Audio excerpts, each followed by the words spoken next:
ICC Finals, Catwoman Mirrors, Waz versus Dizzy. Let's get the show on the road, Mustard.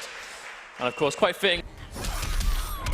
I think there's a perfectly good reason why Catwoman would be there. Two of them, I'm not really quite sure. But of course, this is all to play for. It's a double elimination bracket, so of course you do have that second chance, but no one wants to get this far and end up not being able to effectively fall down at round one. You know, that's going to be something that no one is going to want to be dealing with. Now, the Catwoman Mirror, it's basically entirely built around footsies. You know, it's all going to be good buttons, good neutral, unfortunate combo drop, and I think at the start of the game, those combo drops are going to be a little bit inevitable as we go, and as we can see, we have the graphics now, so the Mirror's not going to get too confusing. I was trying to figure out who was who, but of course now we do know, thank you, Production. But there's that jump back. That's going to be such a big thing in the footsies of this matchup. It's just that amazing, like, we know that Catwoman has the range, he does have some great mids at her disposal, but that jump two, that jump back, jump two is something we know they're going to have to be looking for. Now, that was a really clean round number one. Waz knows there's no real reason to overextend. That's the common thing about a mirror match, isn't it? If you've got the same tools, you've got the same buttons, if you have the lead, it's very easy to kind of sort of play just outside that range. Catwoman has fantastic whiff punishing as well. It's a bit of an uphill battle though for Dizzy starting things off, as Waz has taken quite a comfortable life lead instantly. So quite a lot of life to work with, especially in this kind of mirror, right, where Catwoman definitely doesn't have to worry about damage, and there's a meterless back three to anti-air. Good knowledge from Waz. I think those kind of anti-airs are super confident. You know, you very easily jumped in, even though she can low profile, you'd normally armor that back three. I don't know if that was actually what he wanted, but it's going to work out anyway. And as you can see, Waz has a fantastic lead in this first game. Eyeing up some of that meter for Dizzy, but to be honest, he's already used his Clash, right? He's not really spent much of those resources, so... But that's just Catwoman all over, right? She always does a lot of bar, because the only thing she really spends it on typically is the meter burn, cat dash, you know, meter burn back three. And to be honest, she's not really doing that regularly enough that she's going to be starved for the meter. She's a very, very meter-friendly character. One attempt on the anti-air from Waz, but you're just going to be paying dearly with a corner combo that gets dropped by Dizzy. So Waz, of course, still has this life bar to work with. And a meterless back three again, another anti-air. Waz, that's the second time we've seen that. Confident in that option, and it's working out really well. It's knowledge in the mirror match too. You know, that neutral jump from Catwoman, that jump two is normally such a fantastic button. Actually, unfortunately, anti-air getting completely stuffed, and the hallmarks of what should be a fantastic first game for Waz. It could have even been round number two. Unfortunately, Dizzy dropped that corner combo, and you can see the cost of dropping a combo, right? That should be his round, he should keep the corner presence, and now he has no such luxury. Also the patience from Waz shining through. Finally loses that first life bar, but look at the difference. Waz in a huge advantageous situation right now, not just in life, but meter. We know that Dizzy doesn't have access to Clash anymore, but Waz, if he gets any hit now, he can go for a Clash himself and get some health back guaranteed if he wants. He can, of course, you know, chase down those air attacks. He has a lot of utility left at the moment. He tried the exact same thing to Waz, actually tried to back three, but it's going to whiff instead. Fortunately, no whiff punish was there. I gotta say, I can't really count out Dizzy here. Don't want to jinx it, but you have to have the fact that Waz has lots of bar, still has Clash available. The comeback is going to be such hard work, but it's possible. You know, Dizzy's made some pretty crazy comebacks in the past before. I mean, it's definitely possible, it's just going to be difficult. Because the biggest problem he's going to have himself is how much life he doesn't have left to go. Cat dash, there's the whiff punish Waz. Not really too surprised. I think the biggest problem was he lost a lot of life really quickly, and he was never quite able to catch up from it. Oh, and a big meatless wake up immediately from Waz, showing immediately that he is not afraid to go for those punishable options just to seize that momentum back. It's pretty rare that you see a Catwoman go for that wake up without bar though. You know, that's one of the big things about that wake up is you meter burn it for a full combo. Speaking of which, Waz gets that wonderful trade into a full combo. And now he's going to get some pressure here in the corner. Backdashes, probably expects Dizzy to squirm on wake up, but that's going to be a confirm on the environment. Full combo incoming. And Catwoman's not going to be struggling at all to get those confirms, especially when you're Dizzy.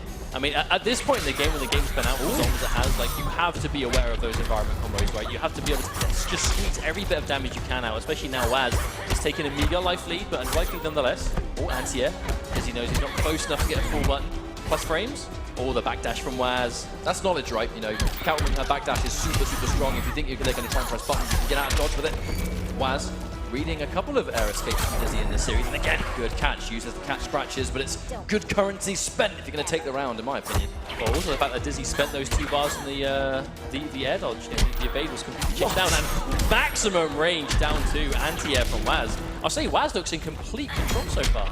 He just looks really confident in the mirror at the end of the day. And this is such a clean mirror. You know, you have to play so smart, so calculated, really confident from Waz. So many of those just immediate wake up down twos because Dizzy, he's going for some neutral jumps, almost expecting Waz to not respect it and sit there and hold it. But if he can down two, why wouldn't he?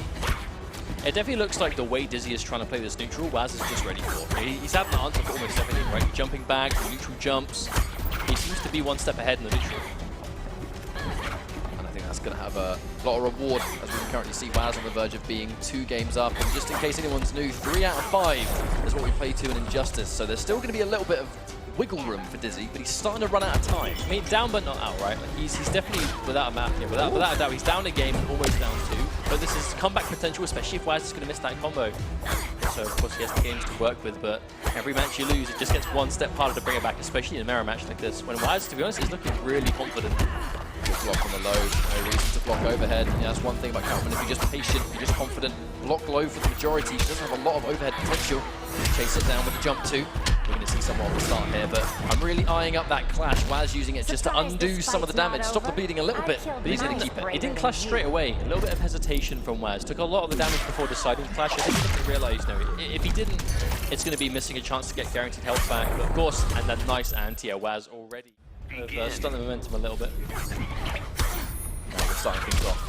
Waz on the verge of a 3-0 so far. Would be a pretty insane result, I have to say. I definitely expect this to be closer. It's definitely not what I would have predicted. Oh, we know that Waz is a great player. I'll be honest, I kind of thought this would be 3-2. The bias in me would like Dizzy to take it, but Waz is an incredible player. You know, he's been the #1 player in Australia for another game for a couple of years now at least. It really does demand that respect, and he's really earned that right, which is why he's coming in as the #1 Australian seed. Instant jump 1 as an anti-air. He's not going to get a full combo, but he's still going to get corner positioning. That's the important thing. Tries to wake up down 2, expecting disrespect, but Dizzy, no reason to overextend, and Witch gets a full combo, 4-3, finish the damage. And now is Waz going to go for something brave. Tries to, but you know what? I respect that wake up. If you're going to go down anyway, just try and get a combo. Try and get out of the corner. Oh, as unsafe as the wake up is, it does launch if you meter burn, and then we can see Waz has tons of bar to do so.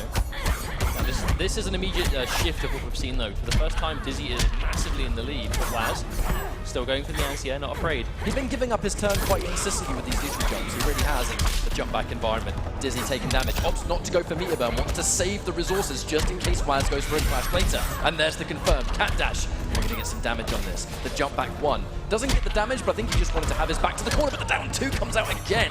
Dizzy has woken up a little bit in this game. That was an air dodge attempt from Dizzy there as well. He definitely hesitated to go for the normal B&B, and we can see Waz with all that bar at his disposal. Down 1 challenge, spends the full trade. Is that enough to kill? Are we close? Not quite. Wake up, cat dash, unclashable back 3, unclashable forward 3. A little bit, we get the same stage, but a different area of it. But we saw that Dizzy was able to benefit quite from that, but a big neutral jump from Waz. Well, some of these mirror situations, they are really about just hard read. At the start of a round, when you both can press a button at the same time, you know, if I think you're going to press a button, I'll neutral jump and eat it up. That was just a good read that Waz made there. No, see, things have swapped around once again. Dizzy now, half a life bar down. This is quite difficult to come back from, especially when you can see that he was able to take the last game super dominantly, but it was on the flip. You know, when he had that big life lead, it's really important to match up. And another neutral jump. Waz has the second neutral jump already in this match alone. That's going to put him on match point almost, not quite.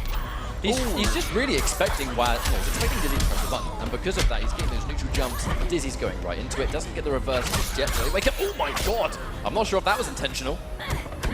Oh, last minute cross up. Good luck. Very patient. Oh my god, the jump 2. So surprised we didn't see that there, but Waz doesn't matter. Taking the chip anyway, bringing himself onto match point right here. Is he going to be our first winner of the ICC today? We'll find out.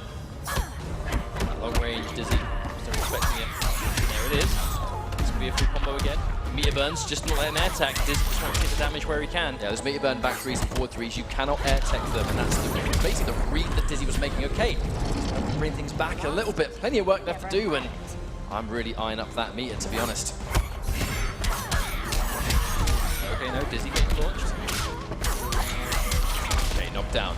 We're going to get some presents. I believe actually the names might have been swapped, so it's actually Dizzy now that has 4 bars on the right-hand side. They literally didn't just change, so I'm trying to figure out, of course. I love mirror matches. We do, of course, have the tournament gear on, so they are changing every time they go back to play. That's actually a good point. Oh my word.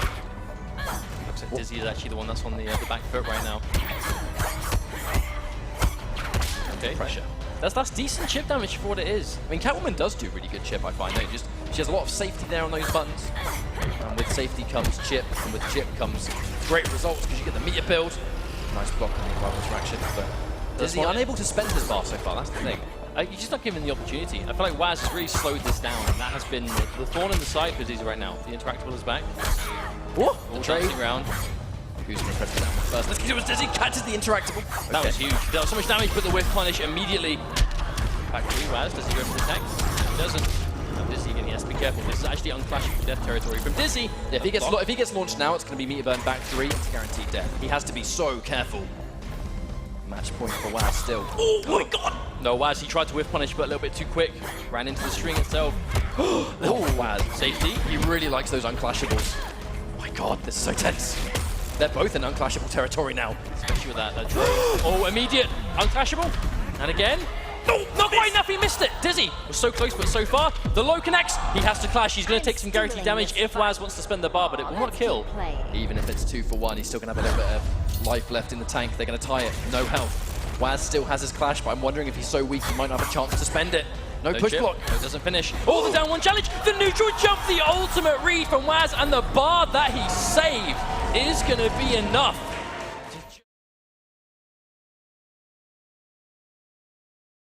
She does have really good wake-up options.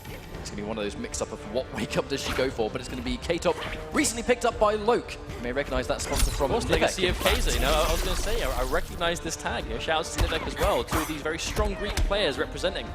Rotate immediately. That low whip trip going to be taking the first bar. Now, that first hit, given that first bar, is going to be so important in this matchup, especially with big jumps like that from Shark Teeth. Going to keep K-Top in the corner. Exactly, just doesn't want to get out. You know, we know that Starfire, she's hard to pin down. She has plenty of wake-up choices.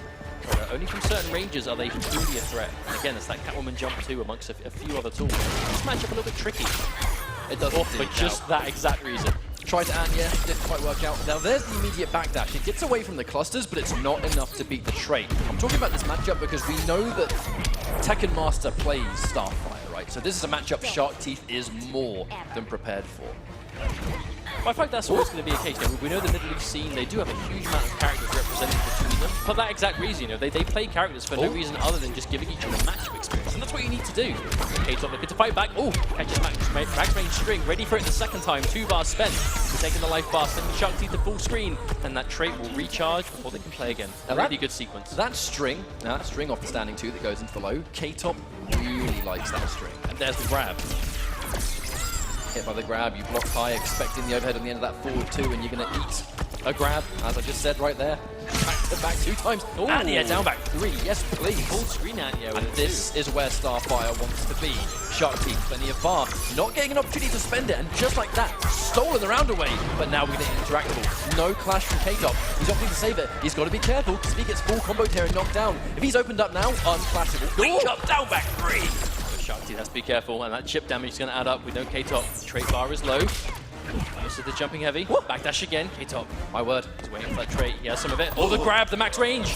Cross up. In. I'm actually very nervous that he went in there. That was his real estate. Oh no!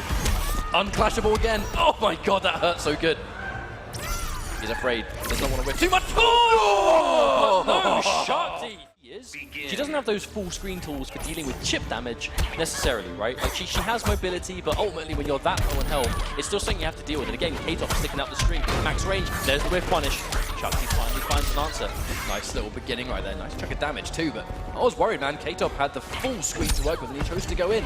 He's paid the ultimate price doing that on 4 this time, doesn't work out so much. Wonderful reads. But that right there is the problem K-Top's going to have when he's throwing out that string in the neutral. If it is red, there is some hella whiff recovery on it. And just like that, it's going to be a full life bar sequence on the back of 1 whiff string.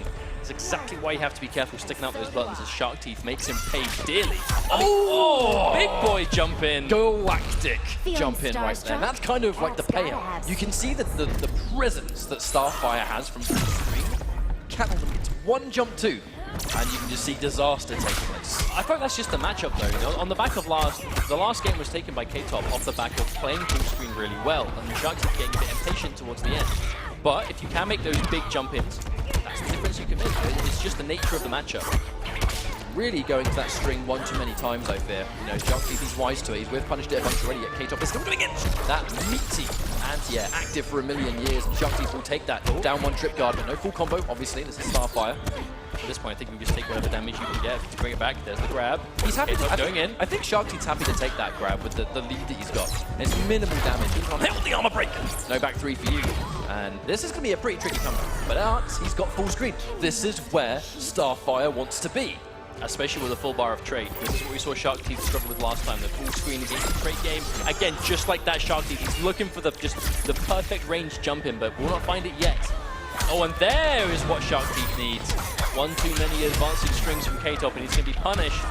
More damage coming through, set up, the wake up is punished clean, and that's going to be a return game counter pick for K-Top. The fact that K-Top won that first game means that he's now changing on winning a game, you know? Like, he ended up losing, sure, but he took the first game. That has put K-Top in a great situation with the counter pick war, considering we know that's what it is from Shark Teeth. You know, Catwoman, she deals with Starfire, she could deal with the Atom that we know that K-Top has access to. So the Batman pick from K-Top, somewhat unexpected, but a good idea, on paper at least. He has been using Batman in casuals. You know, this is actually definitely a character he knows how to play. We're going to get 4-3, hurts so good. And now, we're going to get a Beverly standing one. That's the original. Vortex adjusted. Standing one into bat release gives him the new Vortex possibilities. Jump 2. Good Ray. It's just a regulator. Combo, man. Absolute regulator of a button, just covering so much of the screen. There it is again. That's 2 for 2 attempts from Shark Teeth to do something in between the gap. Easy anti-air. A Batman jump 2 isn't what it used to be. Oh, and again the read. Shark Teeth one step ahead, and he manages to seize the life lead back. Corner pressure at disposal. Catwoman building the bar, spending the trait, push block from K-Top.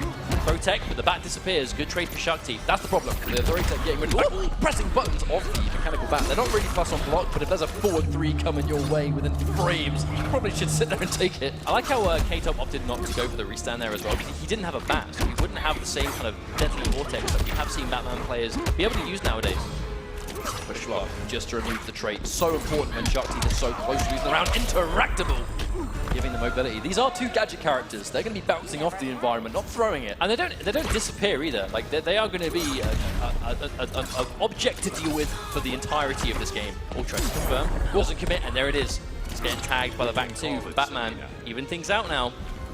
It's really hard to call this one. I feel like Shark Teeth's playing around the interactables better, but K-Top, it's that Batman effect. Batman, one of the most efficient tournament characters in the game. Oh, full screen. And there it is. Going to get hurt. Good for K-Top, he's managed to get out of the corner at least here. That was one of those good clashes that you can use it nice and early. The meter's pretty much even. It's just a traditional combo breaker. Makes you wonder if K-Top's just going to try and get away from those orbs, as they really haven't been playing to his strengths in this game so far. Tries to get the instant jump in, but Shark Teeth managing to catch him out. Pass spent here, extending the damage. Get much life lead as he can. Kind of like he didn't even want to try and finish that combo. Like, that's such a weird angle. He's going to let it rock, and the jump 1 is so active. He is just winning these air-to-airs every single time. The anti-air down 2 is good as well. K-Top putting himself a little bit too out in the open, I think. There's the respect from Shark Teeth. Push block again. Every time K-Top goes for the bat summon, Shark Teeth is just spending bar to push block. And K-Top drops the down 2. That's really unfortunate, because that down 2 was going to be Vortex. And he jumps again. Unfortunately, those jumps are just... Did they re-random the stage and get it again? That is really unfortunate. They did indeed, and he's going into Atom, and I want to say this pick is very risky purely because, again, Tekken Master plays Atom regularly. This is going to be a matchup that's not going to catch Shark Teeth off guard, and unfortunately for K-Top, it's just going from bad to worst. He's lost half a life bar already. Give up the trait. No, we cannot. That's always the question. Atom, one of the most obnoxious characters in the game to defend against, and the trait is a big reason why. Sweep K-Top, not afraid to play the long game with Atom. Just chipping you down with every single possible opportunity. But again, another thing on the stage. You know, we've already seen Shark Teeth. He doesn't struggle to use interactables to jump around, to get around the Atom full screen neutral. You know, Atom is a character that really denies that neutral, and the block and the full punish. Just so ready. At the end of the day, when Atom reappears off his trait, he is vulnerable for a set time. If you block correctly and then he reappears, you get a guaranteed punish. This is going to be match point for Shark Teeth, who is looking in really good shape right now. Oh, Shark Teeth. Oh, getting caught on the way up. Let's go away from K-Top to send it down. Oh, I like it. Oh my God. Wow. Whip that little man back into reality. Whoa. So many whips. Oh, so careful. Atom can't really whip against Catwoman. She has longer range.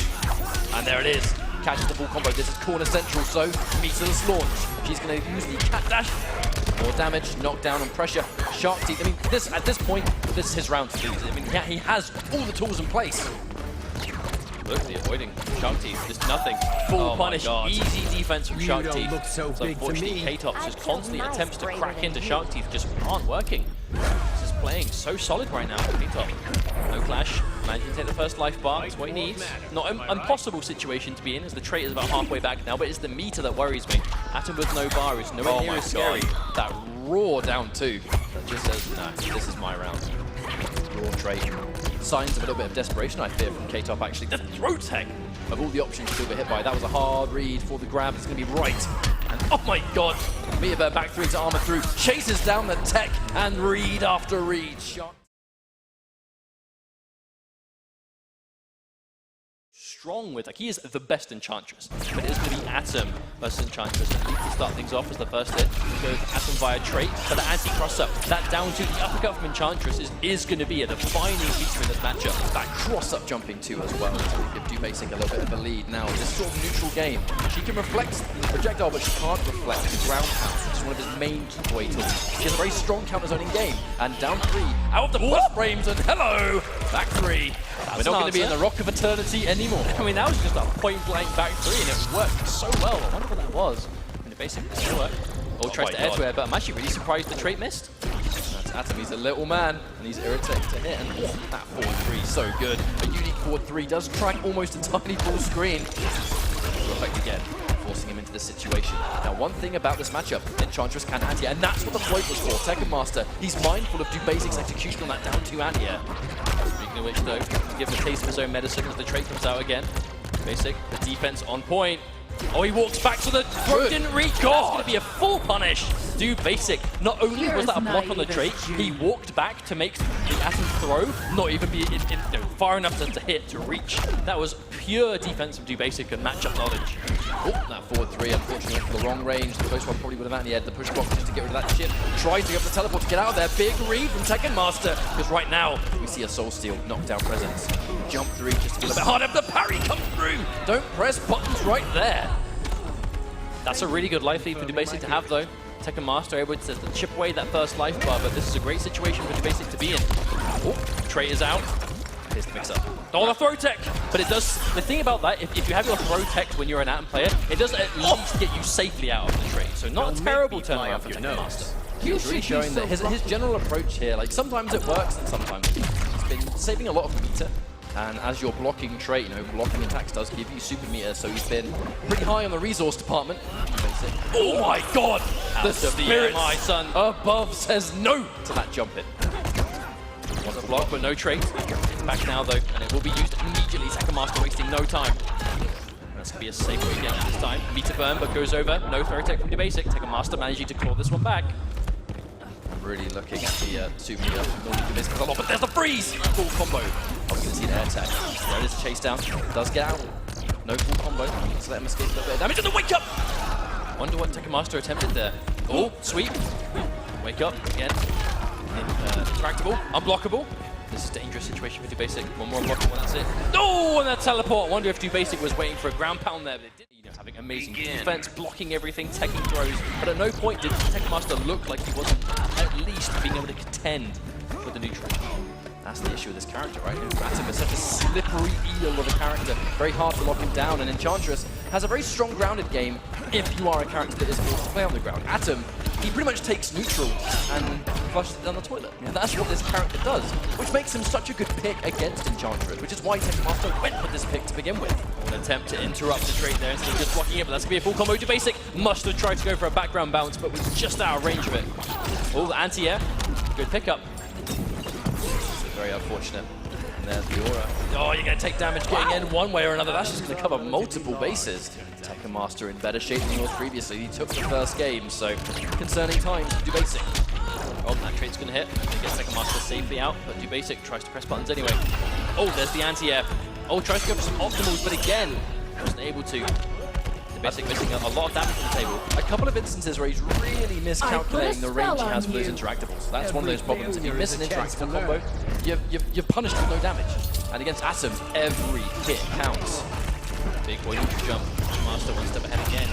There's almost. I actually think he probably jumped back to back. He was standing in the mist the whole time though. Dubasik almost traded the damage on that one. Good thing he healed then. Oh no, 4-3's not going to work. Recapture, meter burn, full combo. A little bit too far away from the interactable, but at this point he's done so much damage, it does not matter. Oh, get off me. But again, you know, this Tekken Master, he's playing himself. He's playing the matchup as obnoxiously as he can. He doesn't want to give Dubasik the chance to look like, here you go, you can finally get some monkey, right? The wake-ups, just the constant reads. Tekken Master is playing this really well. He has to spend the bar, get that health back, there's no choice. Wake up, buttons into trait. Oh, and that was it. Yeah. You're on borrowed time when you're that weak against a trait. A bit of a matchup changer, but not this time. Tekken Master, again, that instant jumping into trait. Tekken Master with the knowledge again. Oh, wait. Did he throw Atom in trait? I can assume they both tried to grab it at the same time, which naturally led into a tech, and there's the first time I've actually seen the character power come out. He's going to get it eventually, but yeah, that's another issue, right? The character power from Enchantress takes a while to set up. You have to go through specific setups to even get the demon in play. And Atom, again, his natural wake-up game, his speed, his neutral, she can't do that either. Interact again, though, Tekken Master. He has the life lead of a lot of just little bits of damage here and there, but he's dealing the damage so consistently. It's so difficult to do. Look at Dubasik. All this is almost full chip damage, but look at the life difference already. Just instant overhead. It's so hard to block, and he's going to go the trait as well. Tekken Master so quickly on match point against Dubasik, who is clearly having a very hard time with this matchup. Oh, and the chase down into the restand, into a throw. Tekken Master 100% in the zone. Dubasik getting overwhelmed. Wake up is beaten. Full combo again. The clash, but this is one of those unfortunate clashes where it's not to stay in the game with an advantage, it's just to not die so fast. A little bit of health back, but that's all he's getting. No resources left. And just trying this out forward 3, such an important part in this matchup, and the stop just shuts it down. And things are looking bad for Dubasik here, and that meter burn shot, Tekken Master calling out, but does the anti-air. Missed combo, but Dubasik still sticking to his guns.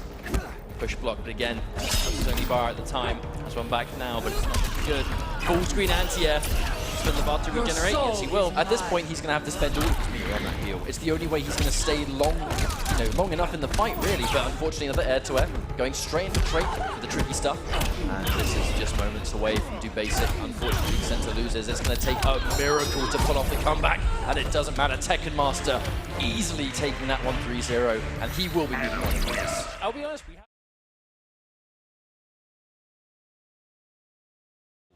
game of this series. And there's going to be Cannon. Immediate walk-up grab. A hard read. And again, F0xy knows a thing or two about that. Now, this matchup, it's interesting. Joker actually does have some pretty decent tools for handling this matchup. That said, the immediate opening up, the 50-50 between overhead or slide on the back two. How many down ones will a man do in 3 seconds? Well, we know that F0xy was able to take the first bar. He did spend all this trait already, but he's going to get an easy combo in the corner, but another drop. Execution. Not looking too clean right now. I've got to say, one of F0xy's issues, and it's part of... Now, you know, it's almost funny I should mention that. His execution with Batman in tournament recently has been very, very questionable. And unfortunately with Batman, if you drop combos, you're missing out on the setup. And his Batman is Vortex or die. He plays entirely for the left-right mix-up. 4-4-3. And now we should get full combo. Here comes the Vortex. He's got a bat. Standing one. Nope. Hard to block. Oh, the neutral crouch from Gilbagz, making the jumping completely miss. Yeah, F0xy missed time back into trait, I think. That's what happened there. But of course, with that Joker. Oh, listen to some sound effects. No, we're not. Bang! There it is. That was perfect. Premium deluxe. That down 2 for Joker. Lots of range. Can be cancelled into teeth as well, so that's sort of like a dangerous positioning tool. And F0xy just being very, very patient. But that's Batman's special. You know, if he has a bat, it kind of shuts down that neutral. You can release the bat at any moment. And speaking of which, Gilbagz just gets opened up. Oh, chases down the air tech. All Gilbagz does there is take damage and lose meter. That's arguably one of the better times to go for an air tech when you can see the Batman player doesn't have bar. You know, you're not just going to get hit by meter burn up rang and get relaunched for your troubles. But we know that revolver shot from Joker, to be honest, a deceivingly good projectile for what it is. You know, it does decent damage. It hits instantly. There's no projectile. I think F0xy gets a lot of knowledge from Gilbagz here. F0xy knows that Gilbagz is old school, and he's very respectful. So when he goes for those things like slides on block, he knows the chance to release bat is so high, he's just not going to do it. He knows he's going to sit there and respect it, so just keep the bat. But you can see him playing patient. F0xy, one of these, easily one of the slower players in the scene in terms of just how he will slow a match down. You know, he's waiting for some resources to come back. Full jump-in combo off the bat, but this is what that patience is rewarded with. Misses a combo, goes for the optimal stuff, but will miss it. Loser back for his trouble again. To be honest, a ton of damage in the way. Gilbagz trying to disrespect those plus frames. Yes. We'll get launched. That's it. That's what F0xy's been looking for. And already, on the back of quite a few errors, Foxy is still able to take a commanding lead in this first game. Because Gilbagz has been unable to open up Foxy, and the thing about the Joker is he is definitely not very good in the game competitively. You know, I even asked Gilbagz, he said mid-tier at best. That's where I put him on the tier list. Because he needs to get hit. He can mix and he can set you up, but he's got to get that hit first. And against a really talented player, it is so hard for Joker to get that hit in the neutral. Especially against someone that knows what to look for. You know, Joker, some of the strengths are, you know, there's really strong jump-ins, he has the mix potential, but the jump-ins against someone that's patient, if you're not going to try and anti-air, just kind of just if you've got the life lead to work with, just let it happen. He still has the defense, he still has the awareness and the reactions to not get opened up, but that's going to be a full trip guard. Gilbagz, as I can say that, is going to get his first combo of the set.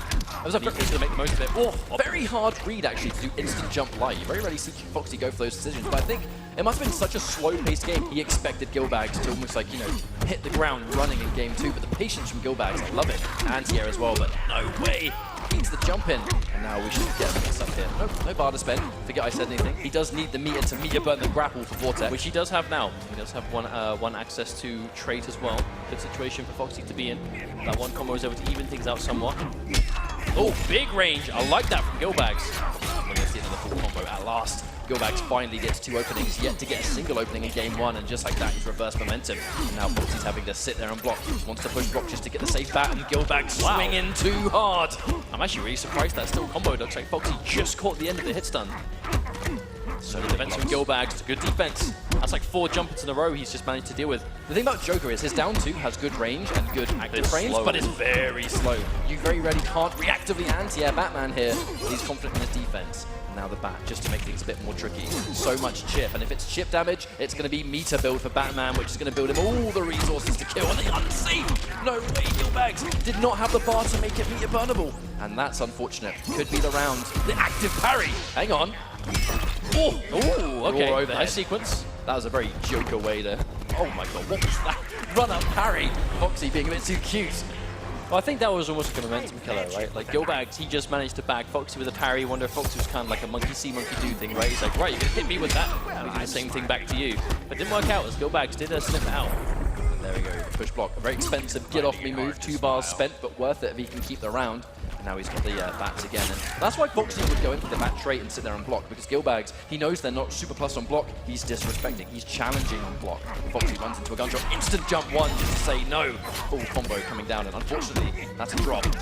And another challenge in those plus frames, Gilbagz is sticking to it. He is going to really make Foxy have that good timing. You know, like he's not going to be getting it every time. Gilbagz is really forcing him to get those frame traps. Trip guard, okay. Doesn't spend the bar, wants to keep it. Foxy can clash if he wants, but the thing is, Foxy lives for the Vortex. 3 bars can easily kill. Raw forward 3. Very rarely goes for it, definitely catching Gilbagz off guard. But I wonder what happens here. Foxy, he does have the meter advantage, but he doesn't have the light lead. Is he going to try and deny? No, he's going to let Gilbagz spend everything. He wants to Vortex Gilbagz to death. That's his strategy. He can do it. His strategy here is going to be all Vortex, and he gets the opening. If Foxy drops this, he's going to lose the situation, but if he doesn't, here we go. He doesn't have a bat, but he does just have the corner. Oh my god, and he's going to get the up grapple because he's in the corner. Full combo. 4-3 comes through again, and there's the reset. He's got a bat. One more guess for game, and he guesses the wrong side. Gets the air tech, but hang on, Foxy doesn't answer back. Yeah, didn't punish the landing frames. Oh, and Gilbagz, he tried to down 2 after work out for him, but they have been 2 not super dominant games. I know that right there is basically what can happen when you have the resources, and suppose you make the risky play to let your opponent get a ton of life back, but go for those, you know, those big plays to just to keep that bar and go for the Vortex. But of course, we know that isn't going to work out every time. Gilbagz now down 2 games, although they were close. The result still there's such a standoff when Batman has his trait active. He has to wait for the slide, just get rid of it, and he knows that Gilbagz is going to be respectful. He has to fear the bats. Again, you have to disrespect the plus frames. That string with Batman, it is +3, I believe, which is... It's not hard to enforce the frame trap. That's the biggest thing in Gilbagz is he's challenging it a lot, which you have to do sometimes, but Foxy really is making him pay. Foxy going to cut the damage very early this time, and the exact same mix-ups, landing on the same side like 3 times now. Gilbagz starting to block it correctly. Yeah, Foxy's going for the late jump too, which late is always going to cross up, and he's starting to get a little bit aware. But the thing is, at the end of the day, it is a forward-back mix-up. You may say he's gone for the same one 3 times, but that all 3 times he could have gone the other way. That is a flip-a-coin moment right there. Ooh. Armored charge. Good signs of life. Gilbagz. Looks like he really is aware of when that becomes unblockable. Of course, it's normally an overhead, but when he runs a certain distance, unblockable. He's catching it. Oh no! Doesn't chase down enough. Making it safe. We're punishable for days. That headbutt says no, thank you, mate. F0xy Grampa is on match point against Gilbagz here, who's fighting well. I just feel like he's just unable to open him up so far, which is a classic thing about the Joker. In the neutral, he has to work really hard to get that hit. It's when he hits you, he can set up. Well, fuck it, he's maybe not looking as clean in this third game as he has in the set so far, but that's just the nature of this character, right? The Joker combos are not super easy. He's one of the fiddlier characters in the game. But when you have the defense of F0xy, when you do get those opportunities to open them up, you have to just seize them with both hands, because they will not happen often. F0xy just needs to be careful in this neutral right now. Just sit full screen, don't overextend. Gilbagz going for as many projectiles as he can, but one bad projectile, that's going to be a bat release into full combo. But that's it. That's the nature of it. You know, a lot of those full screen. That's really nice. A lot of those full screen options from Joker can be punished by bat release. You know, he can't go for those canisters whenever there's a bat there. And F0xy knows it. He's just holding on to it. I mean, exactly stuff like that. F0xy just stopping him every time. Tries to challenge from the jump, and Gilbagz getting an opportunity this time. That was a good trade for Gilbagz, to be honest. He traded the projectile with bat release, and the bat release was gone. The threat of neutral was checked. Oh, and yeah, unfortunately, F0xy did drop the combo. So he's going to stay alive, but now disrespects the frames. This is the last clash he'll potentially have in this whole series. Not in my vocabulary. Maybe. I believe he has the meter advantage. Yes, he does. He's going to take all three. Gilbagz not messing around. Does he go in? They establish a safer neutral with those teeth. A little bit of a minefield here with the chattering teeth, and no way! Oh my god, that hitbox is gigantic. He definitely figured F0xy was out of range of them. Maybe F0xy thought so too. Oh, barrel man. Yeah, I really don't doubt Gilbagz sitting there and respecting that one. That was a flying in jump if I've ever seen one. Unfortunately, gets opened up another time, and this might be one combo left, and yeah, release. He has a bar. 4-3. Oh my god, watch out. Oh, no vortex spent, keeps the bar. Does not want to reset things. Gilbagz, this is his last lifeline. I can't tell if that's teabagging disrespect or if he's trying to buffer something. Oh, no, that's definitely teabagging. That's definitely. Oh no, Gilbagz. I mean, he's not out though. Spending a bar for safety. Oh headbutt. my god, you let him live. F0xy, let him live. This is a risky game to play. If he loses this game, cross frames. Just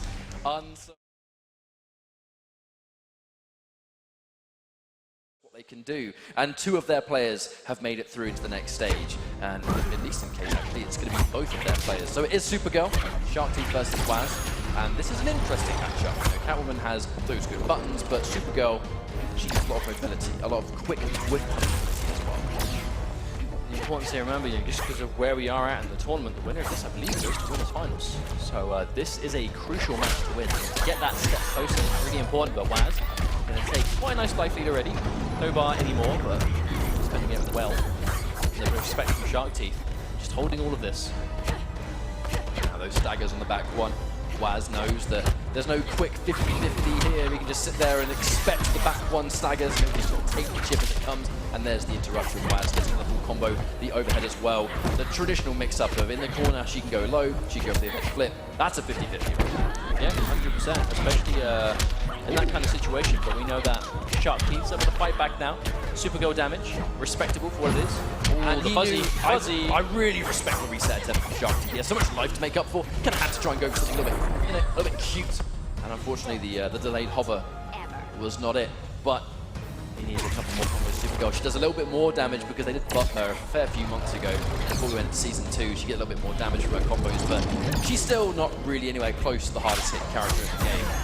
No, not quite. And she needs a lot of meter, and without it, I'd be worried. He's now built a bar, but oh my god, gross. That was such an incredible pickup as well. You know, that meter burn cat dash.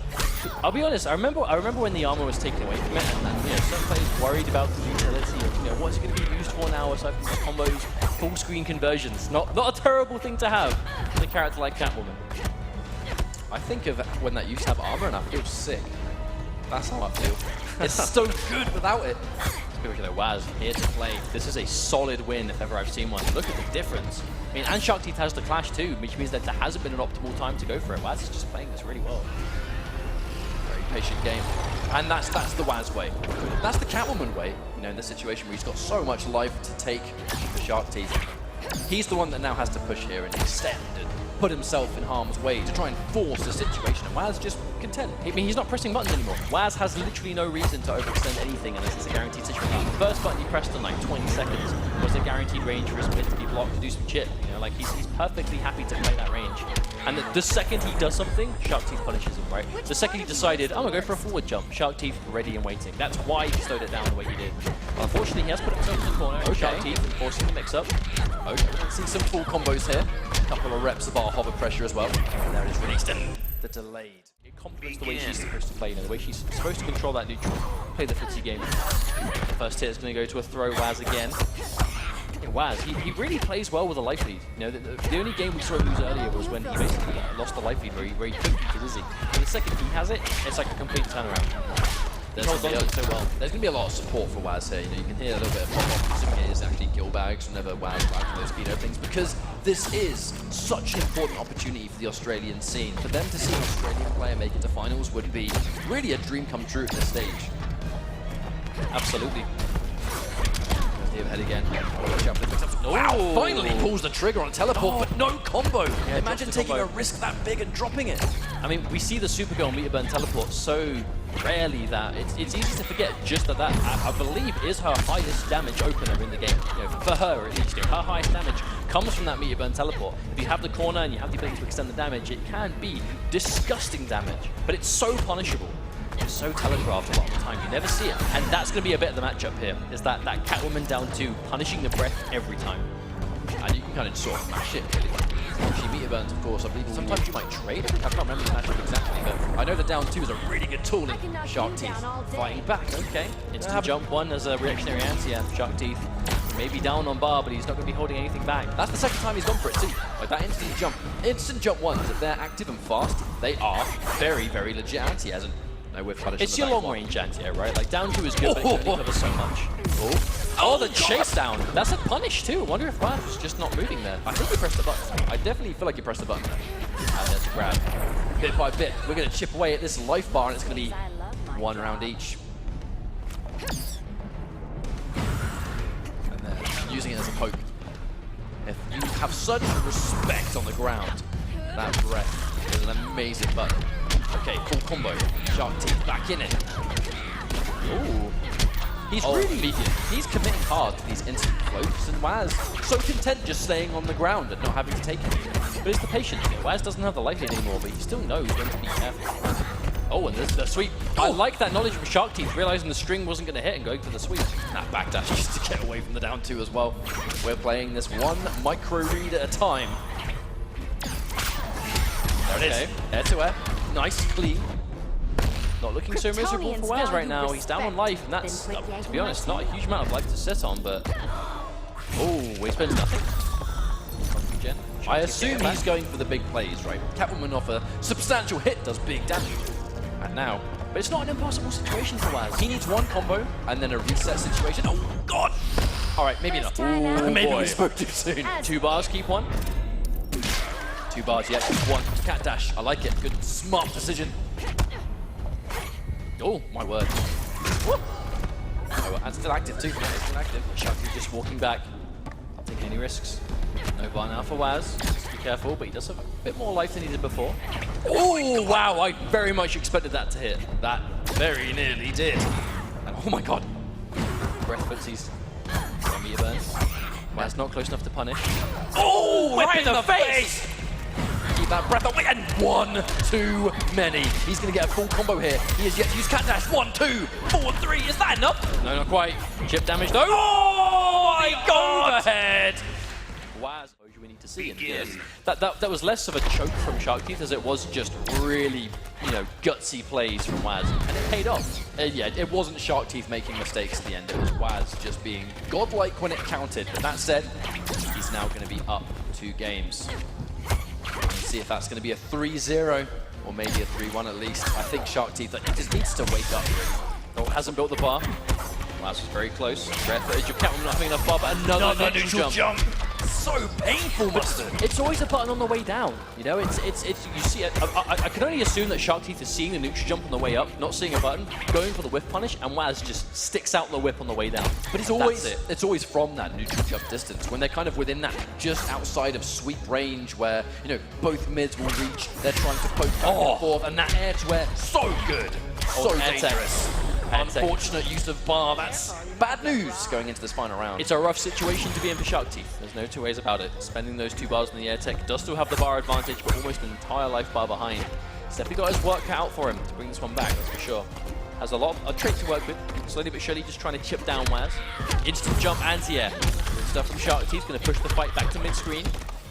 Moving in for something, but Waz waking up with a block. Be careful. Oh, instant! Tries to go for the confirm, doesn't get it. Shark Teeth still ready with a throw tech though. Defense still looking good. Such a strong grounded game that Waz has been able to establish, and it's the respect on the reversal edge too. Like, you know, the second you're the reversal side, what did I just say? My God. A couple of people might get that. Probably not. Maybe not. Maybe not. Can we do this again, please? I think we just restart the whole tournament. Waz is looking good so far. 1 life bar away from that precious Winners Finals, but Shark Teeth still ready with the anti-air.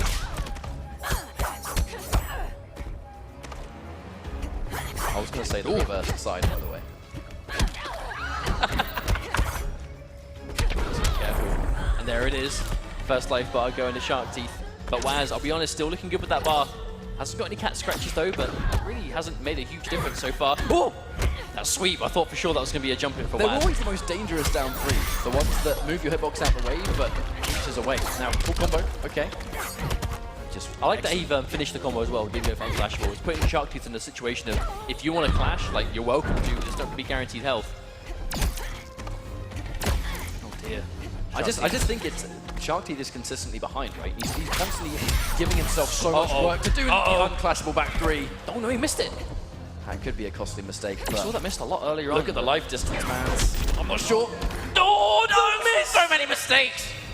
It's both players. It's all starting to fall apart. Now, in this kind of scramble, it's a question of who can recover faster. It's infinitely difficult if you're on the receiving end, though, as Shark Teeth is less than 100 points of health here. Still 2 bars still. Double overhead. Waz ready, and the interrupt, and the immediate clash. Shark Teeth managing to stay alive by less than 1% of health. This is dangerous. And it's highly dangerous. Has to go for 2 bars because, you know, regardless of how low he is, he does need that final bar. This is Supergirl, and because of it, we're going to see the extended combo here because of the breath. But I'm just wondering if it's enough. He has to stay outside the range now, but he's 1 cat dash and he's dead. All right, back 1, 2, 3. Good stuff. Shark Teeth. The bar. Sweep. He gets just tagged by the low. Got caught walking back, and that's going to be the punishment. Shark Teeth. He came so close. I think it might be Starfire, and it is indeed. Let's go. Tekken Master versus F0xy Grampa. Immediately tries to anti-air the jump 3, and that is not an easy task. Decent life lead already from Tekken Master. A couple of jumping heavies and some block damage, just giving him a comfortable lead. Content. Ooh, that was a whiff punish on Trey. F0xy released that on reaction. I don't think that's going to be a luxury you'll always get, but my God, that's still connected fully. Insane wake up. Tekken Master, the second he saw F0xy in the air, that was the wake up he chose. Now, we haven't seen much of Tekken Master Starfire this year, but again, it's a matchup thing. You know, there are matchups that he wants to see before, and this definitely seems one of them. There's the answer. Master going for the Tamaranian charge, and shows why it's so good. Tries the anti-air, but just slightly mistimes it. Another dropped combo from F0xy. And F0xy continues to drop these combos. I feel like he's just going to be back to square 1 every single time. Tekken Master is really comfortable at this range, and if F0xy continues, my God! Fair few clean openings, and that's the matchup knowledge. Tamaranian charge versus back 2-3. Looks like a clean punish.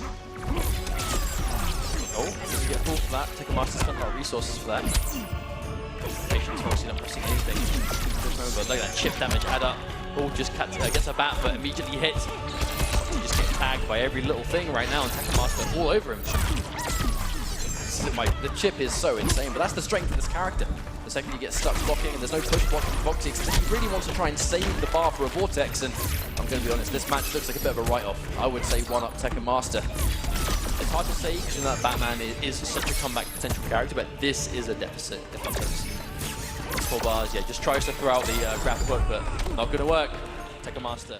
Mix up and rinse repeat. Starfire, very good character at playing that full screen, keeping him away. Don't even give him an instant to be within the range to do it. I feel the biggest problem he had though was he dropped every combo. Every opportunity he had to go for a Vortex, he dropped the hit. So obviously no restand for you. Walking projectile there, losing all 3 of his trait bats. Tekken Master slowing this one down. You pretty much have to use your life bar as currency here just to get in on a characteristic and stuff, right? Immediate wake up. And now we're straight back to square one. Tekken Master didn't even need that second hit to connect. Dash Tekken Master just trying to play this full screen game, and again, nice full screen combo off a jump heavy. Tekken Master getting really good damage off of that. Minus on the 3 on the end, but not minus enough. Tekken Master just looks in full control of this matchup. This is a dominant showing. Here again, tries to anti-air, jumping heavy. Doesn't like being anti-air. And then full combo as well. Tries to go for something a little bit more optimized actually. I think that might have been a standing 3, but to be honest, at this point it does not matter. He's got so much life to make up for with F0xy. This is a hard task for him. Catches the anti-air. More work that needs doing. There's the reset. But it spent all 3 bats to get the hit, so we can't reset. Cannot Vortex. And there's the charge. You can use this charge to challenge plus frame. It's such an effective tool for that. But that really has put a stop to it. F0xy really thrives when you're respecting his options. You know that's already in charge. One of its best uses is to get around having to deal with other people's frame traps. So you get an option here. This could be the life bar. Tries to go block. Yes, slightly harder version. Gets the uppercut.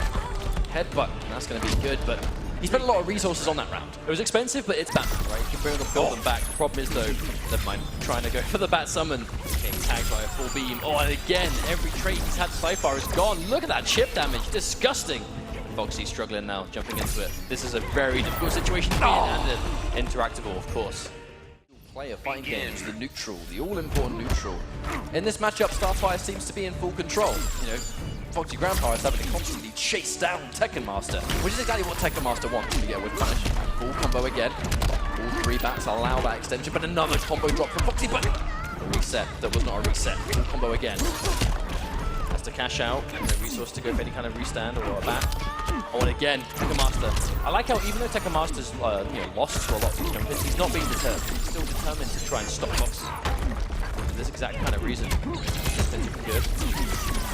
So if you try and interrupt that gap, the clusters will punish you. Through chip damage alone, it looks like a comeback's being made. There's the Protect. But we're out of range. The Starfire still kind of wants to be. Obviously, has to be so careful here. Down one. I like it from Tekken Master. And then the anti-air again, Tekken Master. So I was saying before, even though he's lost his anti-air attempts have been chewed up a few times, sticking to it now has given him the life lead. Doesn't commit to the low. Actually, could have been a full combo, but you have to really believe in those strings, I think. And he was expecting the charge. He did not commit to the full string. Full combo punish. F0xy unfortunately drops the forward 3 again, and oh my god, F0xy dropping combo after combo. This is so tragic. I mean, Tekken Master did use a bar there at least. I think he was just trying to see the drop combo, realize F0xy might have been not 100% in the zone at the time, but F0xy was, they would take the life bar. Problem is here is the distance. He's full screen. Match point for Tekken Master. Into this, he'll face Waz to go into potentially grand finals. But right now, it just looks like a full Tekken Master to me. The trip guard on the down 1, really good range. There's the whip punish. F0xy still paying attention. Another drop combo. Please! Manages to pick up the second one though. It's time to stop the bleeding. But the thing is, off the back of these mistakes, F0xy is able to take this game. That is going to be such a swing of momentum. That's a read, right? Instant trait or straight shot. You know, Tekken Master has to make a hard call on will he summon the bat or not. And now we're kind of reaching that distance you have to respect. There's the anti-air. F0xy gets the launch. Here we go. And there's the yes. It's the bat. Oh, that hit on the hair, I guess. I don't know what side. And oh no, he drops the reset. Oh, they punished the Tamranian charge that time. That was a big risk.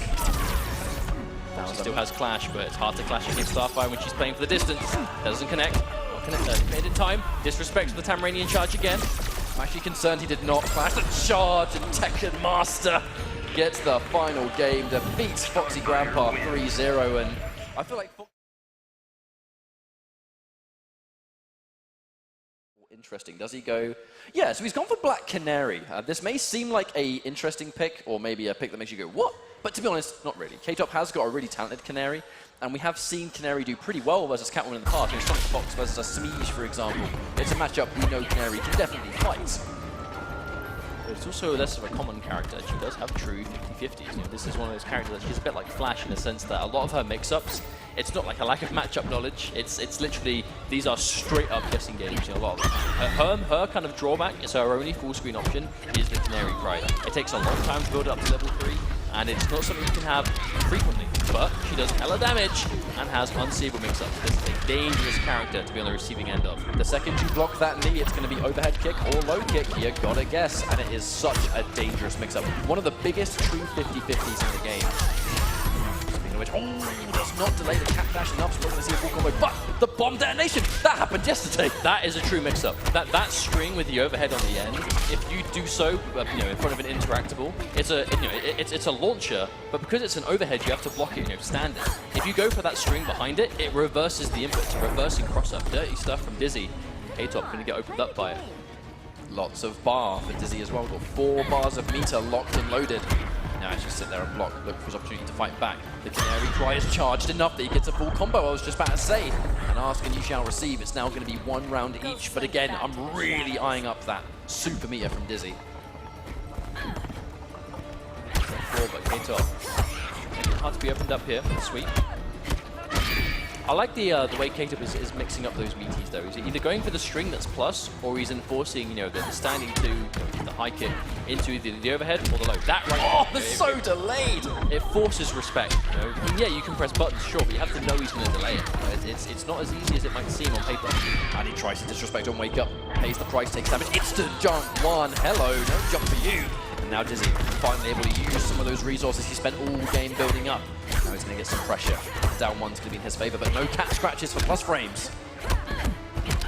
Oh, cross up with the overhead going to work. Unclashable, unclashable. Forward dash out the corner, Dizzy. Reactionary stuff now, but another hit goes through.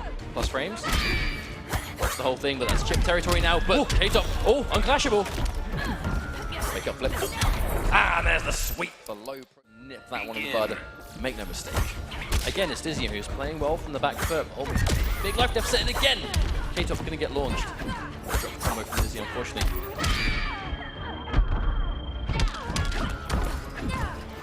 That delayed wake up is such a common get up tool right now that K-Top, he's going to be sort of forced to respect it. Now here we go. Inversion Black Canary can use those meter band flips to extend combo damage to a pretty insane degree. I like that from K-Top as well. Just try and reverse position, not be near the corner, build a little better off bar in the process. And what a life lead already from K-Top. This is dominant showing. Wake up attempt from Dizzy. Oh, no miss. He goes in for the poke and gets it, but there's no full combo.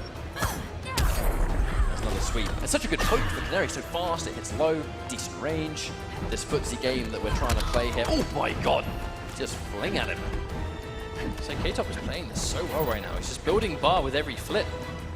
You see with that bar, it's damage extensions, it's meter burn. It's a lot of damage for sure. And it's backdash. Getting chased down by Dizzy. Dizzy does actually know how to play Canary himself, so it's not going to be a matchup that's going to take him by surprise as such. He's going to know the options, but we'll see if it's enough in this 3 out of 5. I do wonder if the Black Canary pick has somewhat thrown Dizzy off guard. It's working out to K-Top's favor right now. This is the benefit if you're a player that has lots of characters at your disposal. It's very hard to maintain those kind of characters. Oh, what a whip punish. It's hard to maintain that many characters, but your reward is being unpredictable. This is working well for K-Top right now. However, Dizzy able to even things out, but as I can say that, there's going to be a full corner combo from Canary. Canary Cry is building up. There's the mix-up. Really good block on the low. Guessed right on this occasion. That's the scary thing though, when you block correctly, you could have just as easily guessed wrong for more damage, potentially the game. Now I wonder if K-Top is going to spend everything here, because Dizzy being kept at life deficit is going to be 2. 2 saves 1. Be 15% back for Dizzy, 15% against a character like Canary. He's just going to chew that up. Well, Canary has enough trait left that if he now lands one of those mix-ups, he's going to full combo, and that full combo could be death. Canary does so much damage. He's going to spend the farm trying to catch a poke. Doesn't work out. Good block on the overhead too. Dizzy, he's guessing right, but he's not getting much reward from this. The air tech to escape, but the chase down, this should be death. K-Top going in for trait, and he gets a jump in. That was so clean. All he needs. And this was going to be another one of those situations. He definitely could still win, but it's going to be so hard from this point. K-Top is looking so good. He's just playing really clean. I'd go as far as to say, I just don't know if I've actually seen K-Top play this clean in a very long time. But speaking of which, unfortunately, no confirm. That was either no confirm accidentally, or he was trying to reset. I would assume he tried to go for damage. Down. All right, Dizzy, it's his turn to play. Ooh, other side. Looking caught K-Top off guard a little bit. Oh, where's the mix? Full combo again. There it is. Here comes Black Canary. Oh no, missed the combo. Unfortunate, actually. Keeping things more even than potentially they should be. Oh, but he walks right into it. I wonder if K-Top went for a really late anti-air attempt, but cross Dizzy. Not going for the back three, because he doesn't want to lose this corner positioning, which we can see is so important against someone like Canary.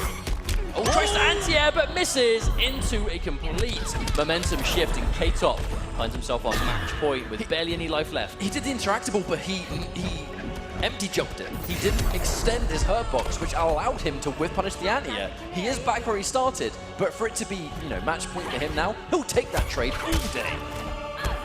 And that forward dash again this time. K-Top doesn't press a button. Oh, my down God. One.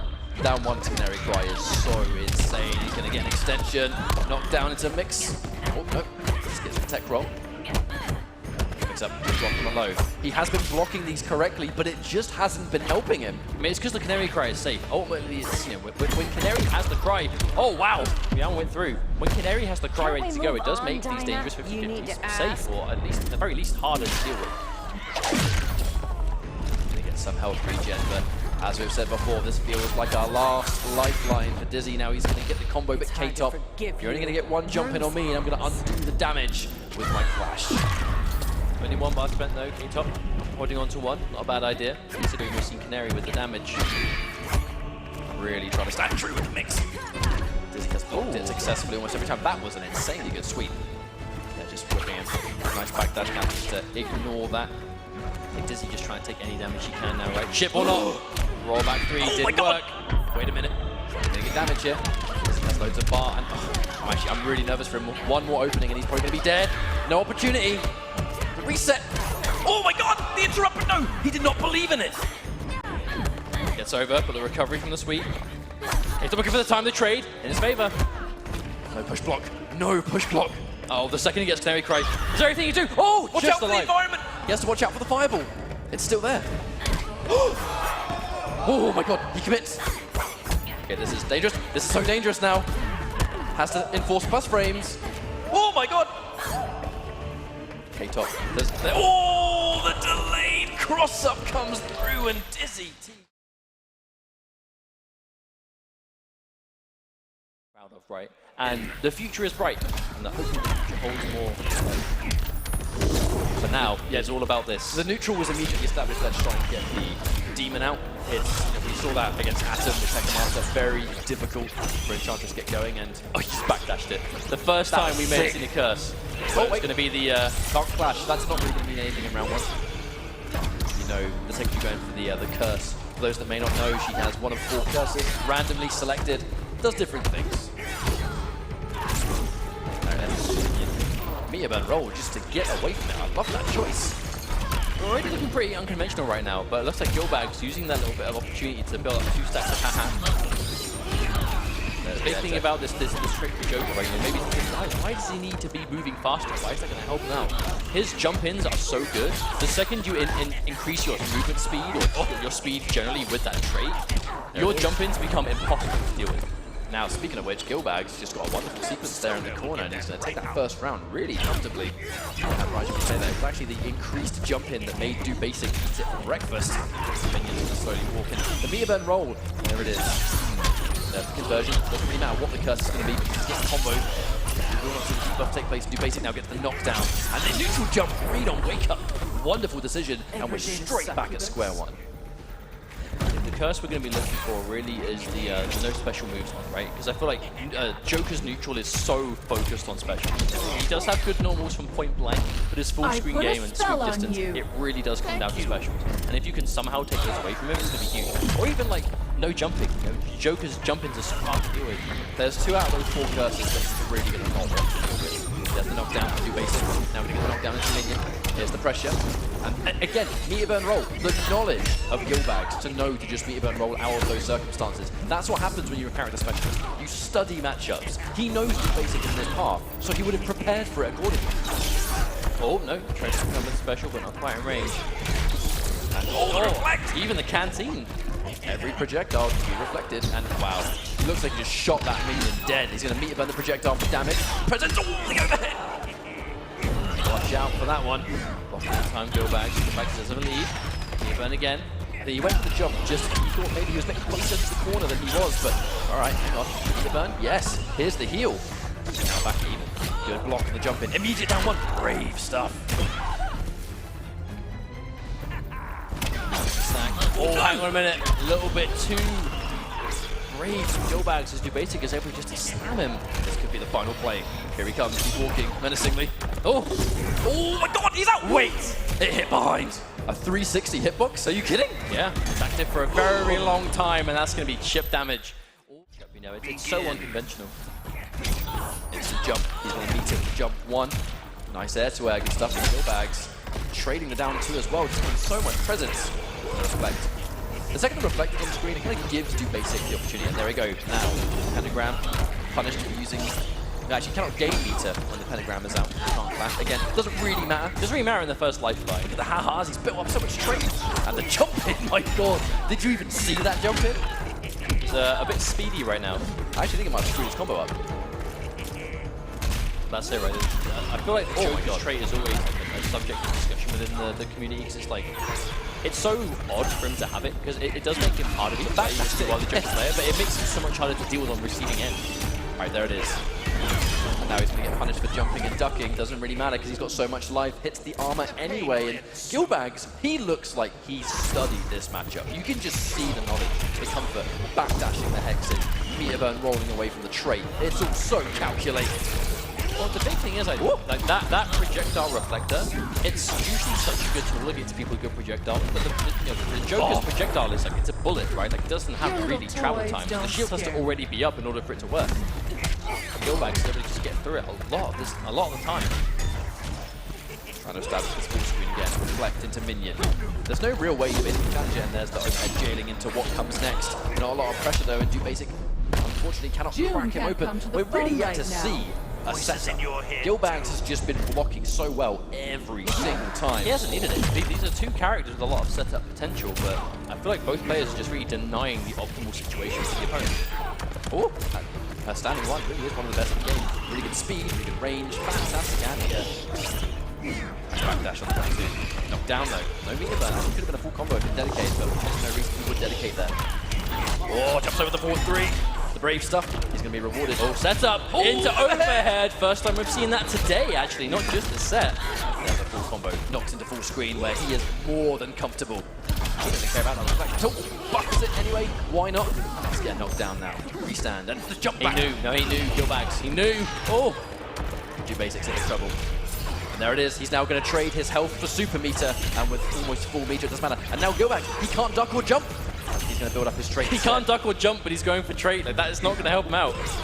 Now he's got to reflect. And oh, Dubasik, I'm actually really surprised. Can we quickly selfie? I'd have denied it. I'd have like ruined it. No, he's knee pad. Nice. Immediate wake up, but again, he's already in the air. The 1-2 had a slightly different animation. Speaking of which, there's the dragable one. A little bit of combo drops from Dubasik. Should have been a back three, became nothing at all, and that's what tournament can do to execution sometimes, man. It can really mess you up. There's the T full combo. Again, we're going to get knocked down. Joker in the corner is really scary. Mix-ups again. Watch out. Oh my goodness, the sequence, the dream. Oh, every Joker's ideal situation. He's not finished. He's not finished at the push block. You know what? I actually wonder why he pushed blocks. Clip it. Someone clip it. Someone clip it. That entire life bar was perfect Joker play. However, that's going to be match point for Gilbagz, who's just keeping Dubasik as far away as possible. Okay, he's now going to get punished a little bit for using specials. That's going to be the meter drain, I believe. That's the meter drain, yes. But I think that's going to be important. I did study it, I promise. Oh, tries to catch on the way down, but Gilbagz. Oh, Gilbagz. He's not really comfortable right now. Dubasik. So against the ropes. Thing is, big jump in. It's because he popped one of the traits. It completely messes up your muscle memory of how to anti-air the Joker when his jump arcs are different every time he traits. Because I feel like Gilbagz's usage of the trait is a big part as to why he's got such a lead. Because it looks like defending against Joker with trait and without it, it's a night and day difference. This character is so much speedier. Had a really hard time with his execution in this game. I feel like that's what elimination point can do to you. It really does have quite a fair old toll. I mean, this is as high pressure as it gets. The basic is down 2 games, losers bracket. Gilbagz is not looking short of momentum. And yes, nice anti-air. But it's one small victory of many. I hope you're taking this game. The minute's gone. It doesn't mean to be kind of Oh, the gap! The gap is interrupted. I actually think that might even kill. I mean, I know this super does a lot of damage. God. Not quite. This is a family show, man. Come on. Can't he combo from it dead. anyway? He's dead. Yeah, even if it didn't kill, he can combo from it anyway. What a finish. Getting through the gap. This part of the world doesn't really play it. That said, it's K-Top, it's Greece, it's Foxy, it's UK. Intercontinental Championship, losers bracket action. Loser of this is out of the tournament. The winner moves on, stays alive with a chance of that IPS finals qualification. Foxy dropping an immediate combo. Now, there's no meter burn on the hair flip. That is actually going to be a full combo punish. And now, here's the guess. What's the mix-up? Oh, wow. I actually wonder what that was. Well, regardless, K-Top does still be, seems to be massively down on life. Full screen present. The anti-air down back 3 with Starfire is so good and so instant. And the range, right? It covers such a portion of the screen. Unblockable, intractable. We talk about what combo drops can do. Foxy opted to not go for the traditional end. And unfortunately, this is what happens. You know, the second you go for the combos, you drop a combo with Batman, you lose all of your positioning, and you have to put in all that work to climb in. Yeah, again, and that whip punish was so clean. That's why we see Foxy be so slow. You know, he doesn't opt to go for he's not opting to go for the restand every time. But obviously, you know, he started that combo with the grapple, so he couldn't that time anyway. There's the delayed grab. Obviously, still with the lead, but K-Top is nice. He things out a bit, but there's another punish. K-Top. I feel like whenever Foxy has the mat around, you have to be careful with every single beat. I can only assume K-Top expected the wake up would actually land, because Starfire has so many different wake ups. They're all decent. You've got to make a hard read on which one it's going to be, and there's the 4-3 plus. Immediate jump three as well. Going down, and the chipper alone sends him out. Plenty of bats left to go, but this is where K-Top wants to be. He can pressure if he wants, or what he's doing now, full screen. Look at how much screen he's got to work with here. Oh.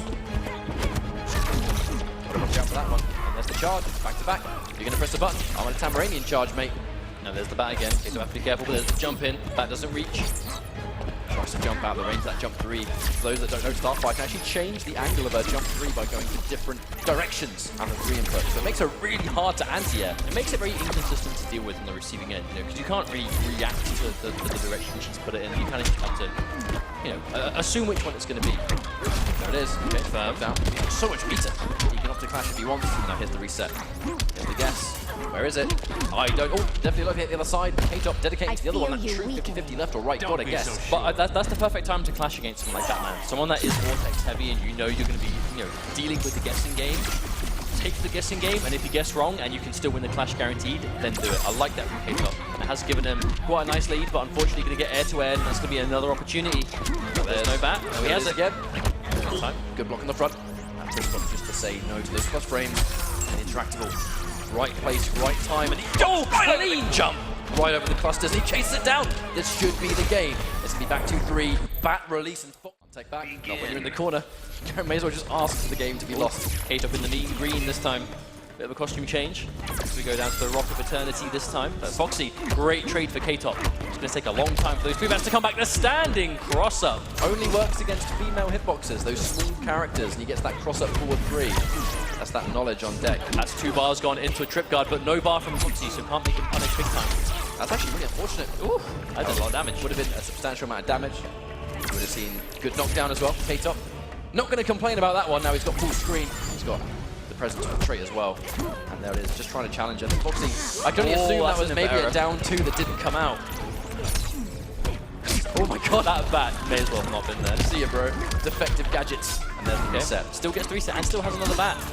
Reset. Oh my god! That hit her on the hairline.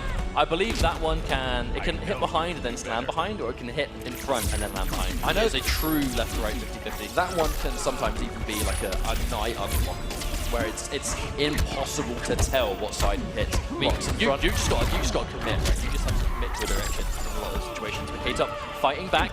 This is the interactive one, unfortunately. But there's the parry. Foxy calling out the down one. Tamarani in charge. Probably expecting another challenge from K-Top as he's so weak. Push blocks the forward 3, so at the very least, Foxy's going to get the bar away from K-Top, which is a victory in itself. Still a life lead though. Nothing for us to worry about here. And there it is. Oh, and the second Foxy released the bat, we saw K-Top go for the meter burn. I like how there is this full screen mind game. Get back in there! Grab. So many options where she's going to chip you to death. I mean, Tekken and grab can be just suicide, really. But there's the down 2. Oh, combo drop. Oh, no, it doesn't matter. K-Top in this situation, he can't go for the clash for free now. Right, here's the reset. It's going to be, even if he gets this wrong and has to clash to survive, which he's not going to need to, because he gets it this time, but no! There's the load. Anyway, I mean, you guessed right. Batman's still going to mix all day. He's got plus frames, low starters. But the thing is, this is why we saw Foxy not contest with that life regeneration. Foxy is not going to care if K-Top gets health back, because at 2 bars, if he gets some bats up, the health that K-Top has, that's not safe. That is not a life lead against Batman if he has trait. So eventually K-Top is fighting back. This is a worrying health to be at though. Ooh, jump 3. He's really good, and there he is, immediately challenged, and he's to retreat, to back up, and just punish you for walking forward. That is her strength, and there's the down 2. I wonder if that's foreshadowing, and whether we're going to see that a little bit. Foxy opting to save the 3 bars, the 3 bats, purely because he wanted to be able to combo off the slide. I like that. Choosing not to, when you've got 3 bats, you get a better mix-up off of the back 2 overhead or the back 2 slide. I like that option. Oh my god. Oh, covers some time. Actually, really surprised he can whip punish that. Oh my god, what's going on? Doesn't even connect. It's like they're both just way too close to each other, and it's not quite working out. That jump in trade with the down by 3, that was insanity. K-Top challenging the plus rim to the down 1.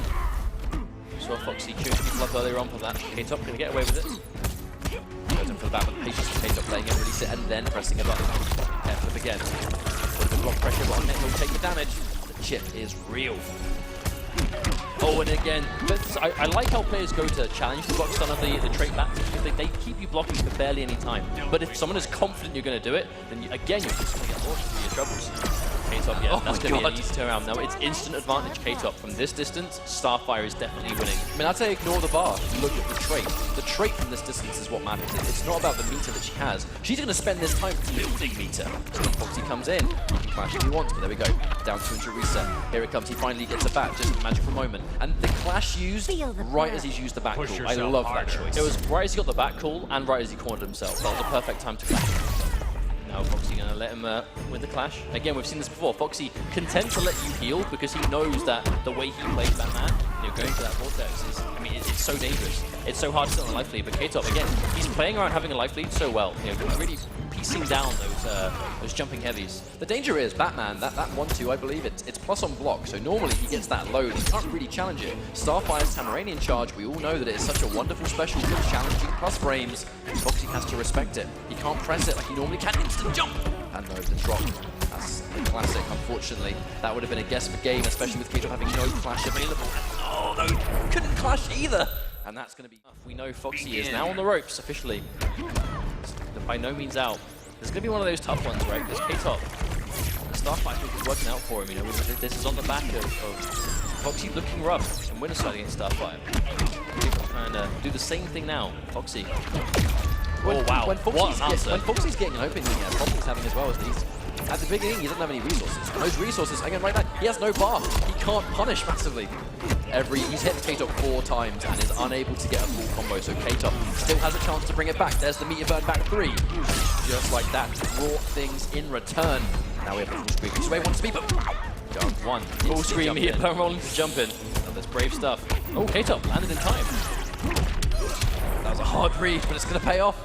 Well, it's because at that range, the parry is going to be able to beat the advancing normal K-Top, but I think it's more of a deterrent. He's trying to stop K-Top from resorting to it.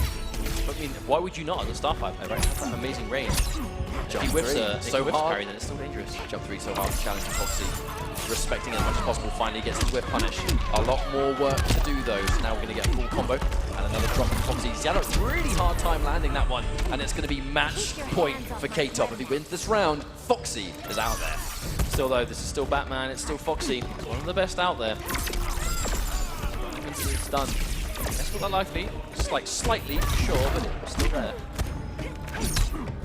Every time you have minor plus frames, you have to watch out. You've got to be so scared of that Tamaranian charge.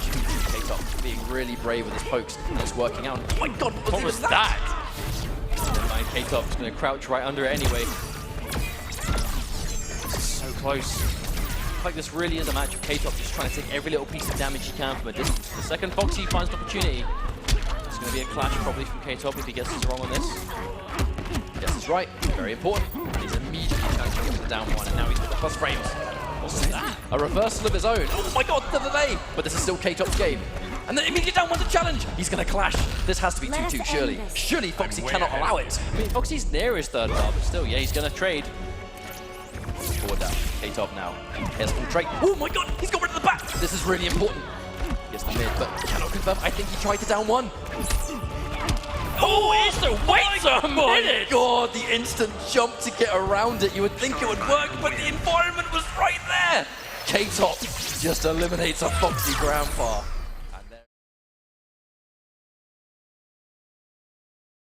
Lack of Enchantress experience, and he looked clearly very knowledgeable. Dr. Fate, interesting choice. So we saw Shark Teeth bring out Dr. Fate against Tekken Master in the online Middle East stuff. And it didn't look like, you know, it was by no means like the best Dr. Fate we've ever seen, but it was tidy, right? It was solid. Like, it was very clearly picked for, you know, for a reason. And I feel like Dr. Fate, he is an incredible character right now. Dr. Fate is seen to be top 5 in a lot of the community, and for good reason. And a big part of Dr. Fate is just how he shuts down certain characters. Dr. Fate is such an incredible bully from full screen. And if you don't have the means to deal with that full screen game, you are gonna have a bad time. And I wonder if Joker is one of them. Tries to go for a couple of traits up his movement speed, unfortunately eating 2 of those lasers for his troubles, and the Mia Ben roll isn't going to work either. Now the Joker seems to do a really good job of building meter. I'm actually wondering how much that's going to work. The jump 3 is good, but you can't get a substantial combo for it, and now he's going to get pressure. Delay, Shark Teeth, caught squirming, and now he's going to get a full combo. Oh, he challenges the plus frames! I actually wonder if that was a setup into making him block that back 3 so he had those plus frames. It didn't look like a drop, it looked very deliberate. Oh, and the steal. Gilbagz went from being massively down to taking the life bar, and Shark Teeth's cornered.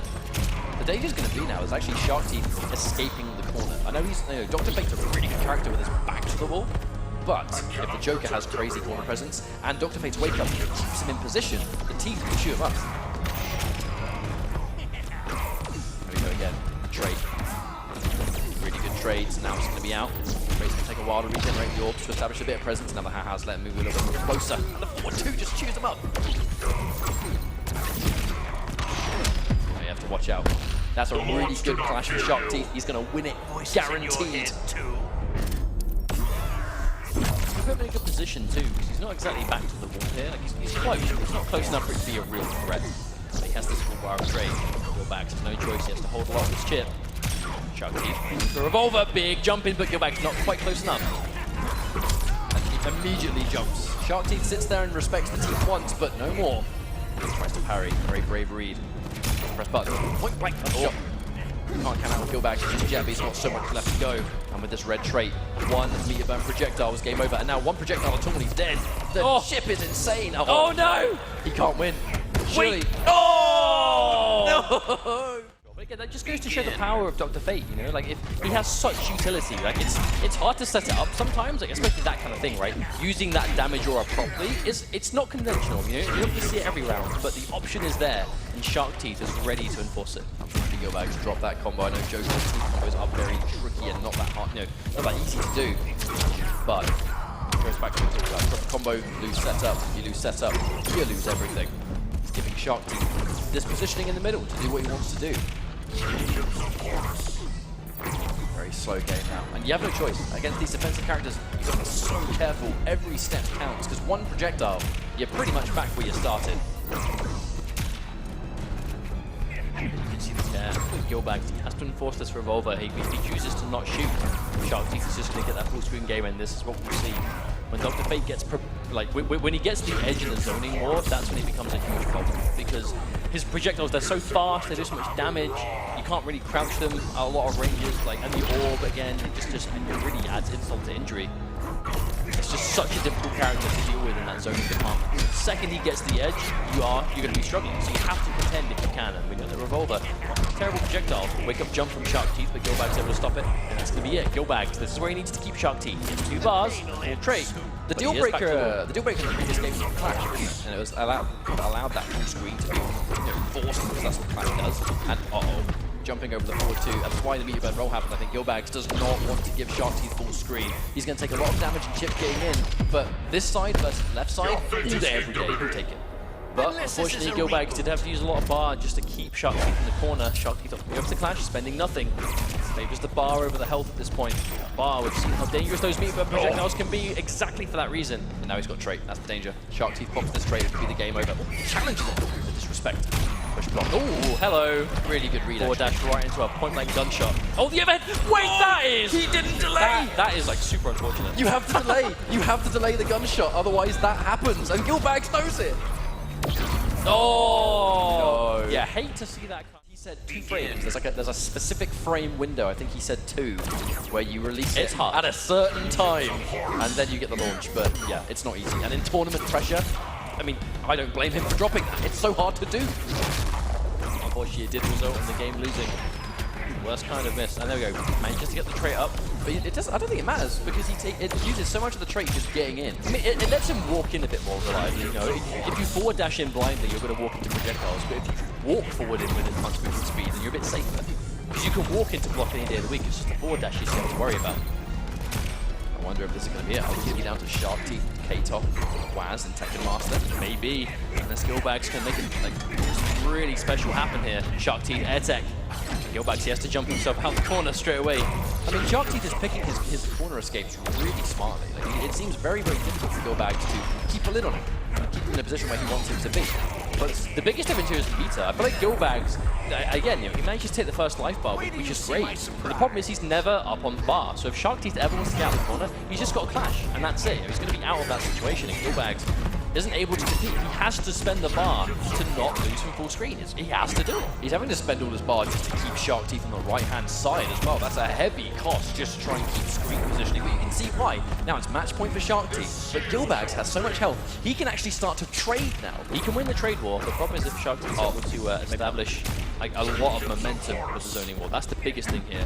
Because if they're just trading projectile, it's not so bad. But if it's like a lot of disrespect, Sharkteeth. I always wonder if he got hit on purpose. Maybe. That looks really deliberate. I mean, he still could be down on life if he spends thing 1, maybe? No, he spends them both. Now we're back to mid-screen, basically. He has to do all that work to get him there again. Match point for Sharkteeth. If he wins this, Gilbagz is out. No! Ooh, I don't know if that was intentional. Forward 2'd into it.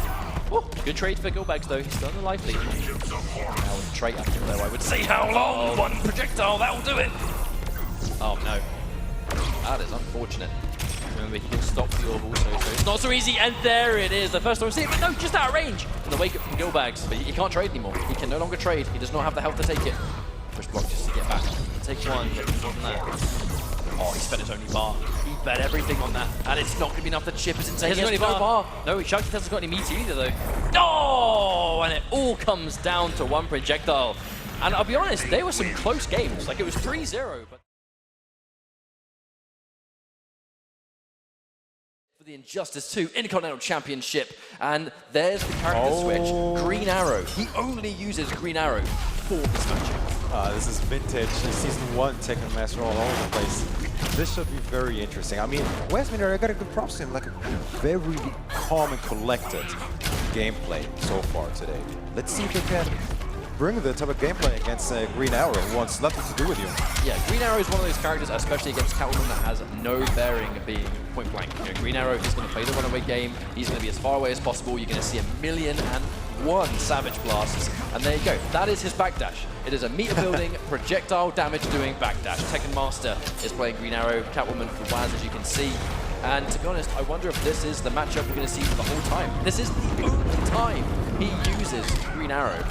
I mean, realistically, I don't think Westminster is going to change, even though he's going to lose. So, even if he would change, like if Tekken Master could get the first game, you know, the counter war shall begin.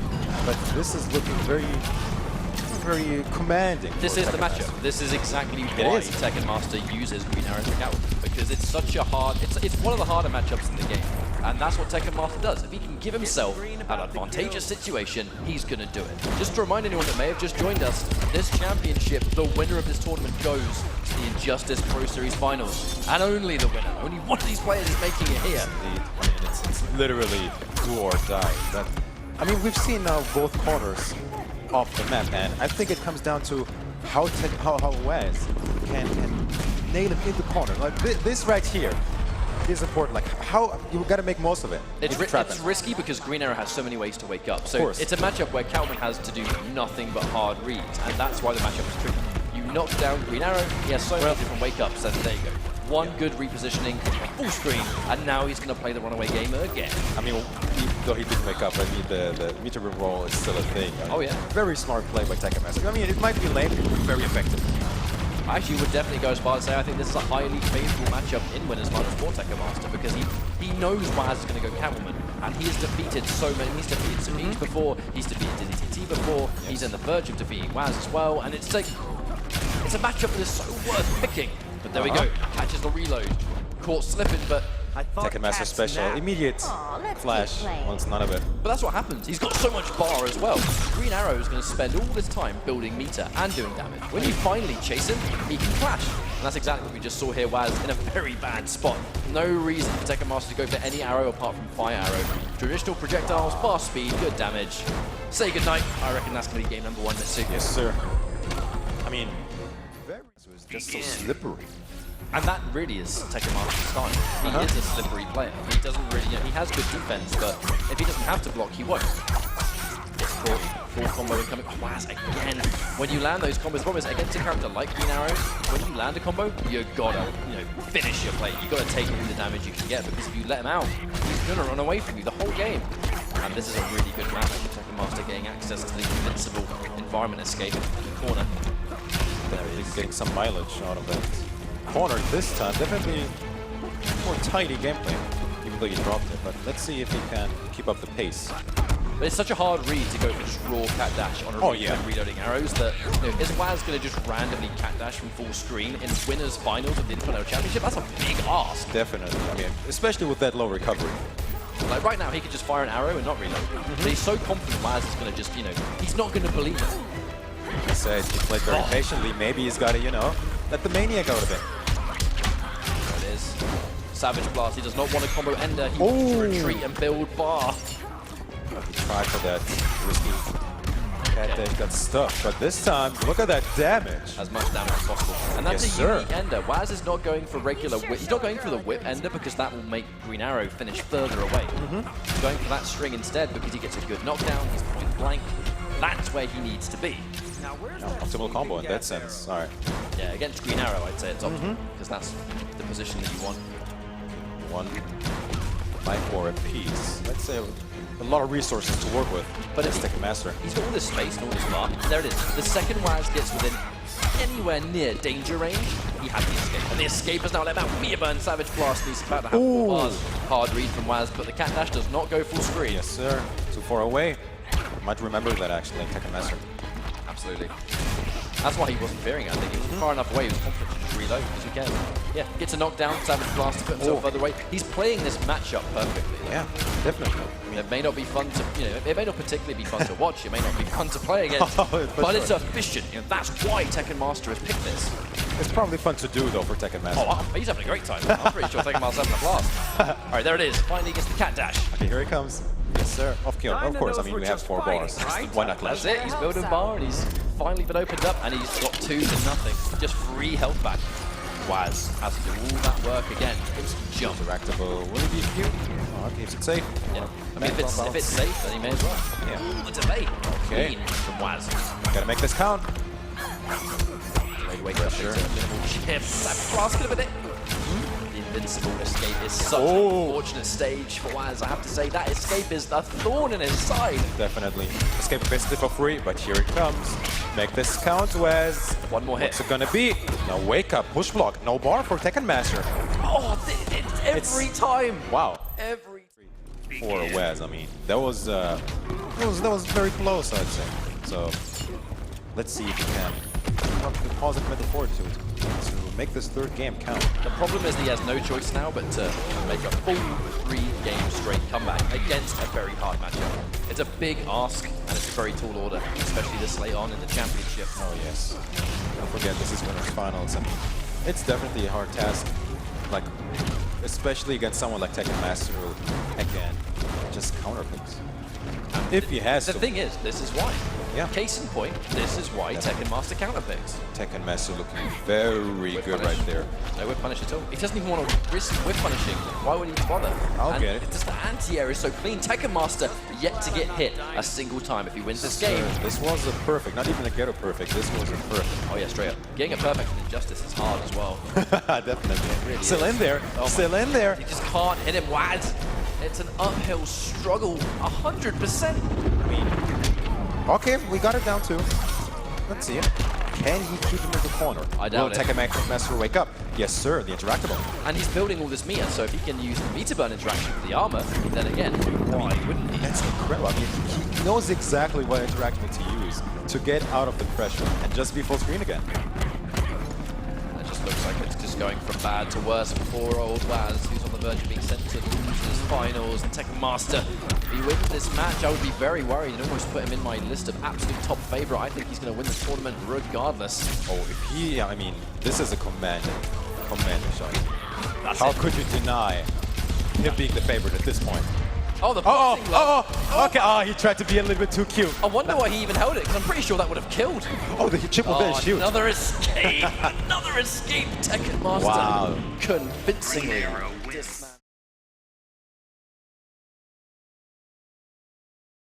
So I wonder how this little matchup will play out. Oh, we'll soon see. K-Top versus Shark Teeth, let's go. It'll be top 4. This is one of the final losers bracket matches we will have. The Saudi Arabia versus Greece Intercontinental Championships. Just to remind you guys at home, yeah, that is the semi-final. Never mind. Forget I said anything. You guys saw nothing. Instant jump and taking the minus raise for days. Now K-Top has that instant reverse positioning, and this is actually a matchup I was talking about before where the Catwoman pick made sense when these guys fought in Winners because Shark Teeth is so used to fighting Starfire, but they're Tekken Master. And Tekken Master plays this character at a really high level. Yeah, we've seen it earlier. There's the pickup. Nice conversion. Clean down one. Uh-oh. Oh, wow. Wow. Yeah, I'm actually surprised that connected. There's the head flip. So much bar. He spends Oh, yes. pushes one bit too far right there. Yes, sir. A bit too overzealous, getting punished heavily. What's it going to be? I don't even know what happened there. I mean, just forget about it.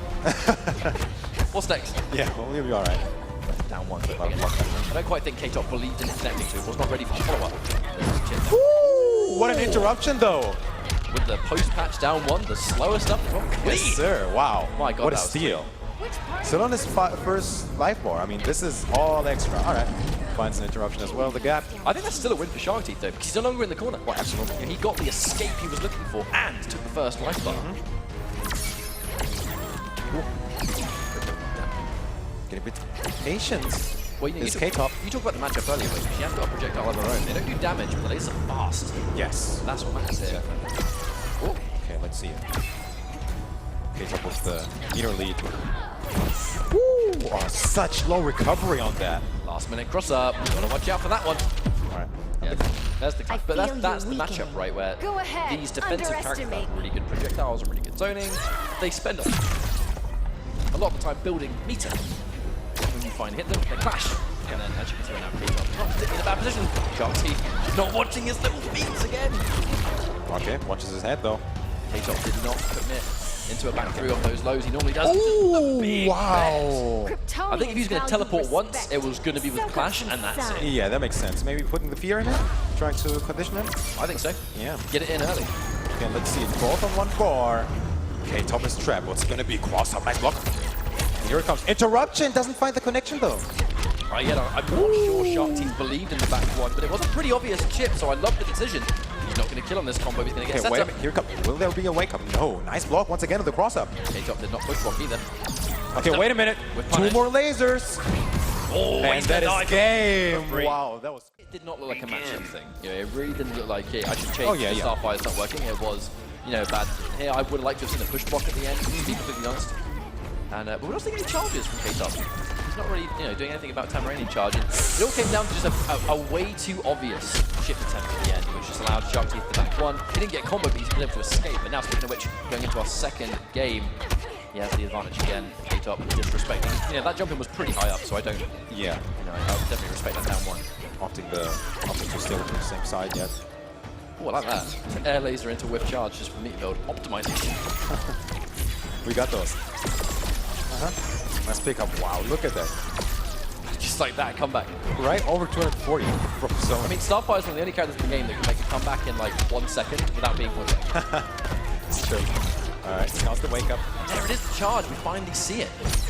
He's expecting Shark to Okay. button. Very, very good throw. To be honest, it's a down one hair. Has to be guaranteed chip. Was looking for the gap, but didn't find it. First life bar goes to K-Top. It's in the corner. Not anymore though. Frame's gonna watch out. Starfire's down one is insanely fast, and I love it. He hasn't really got much bar, so he confirms the down back 3 instead. Just these little bits of optimization. Taking that full screen. This is where he wants to be.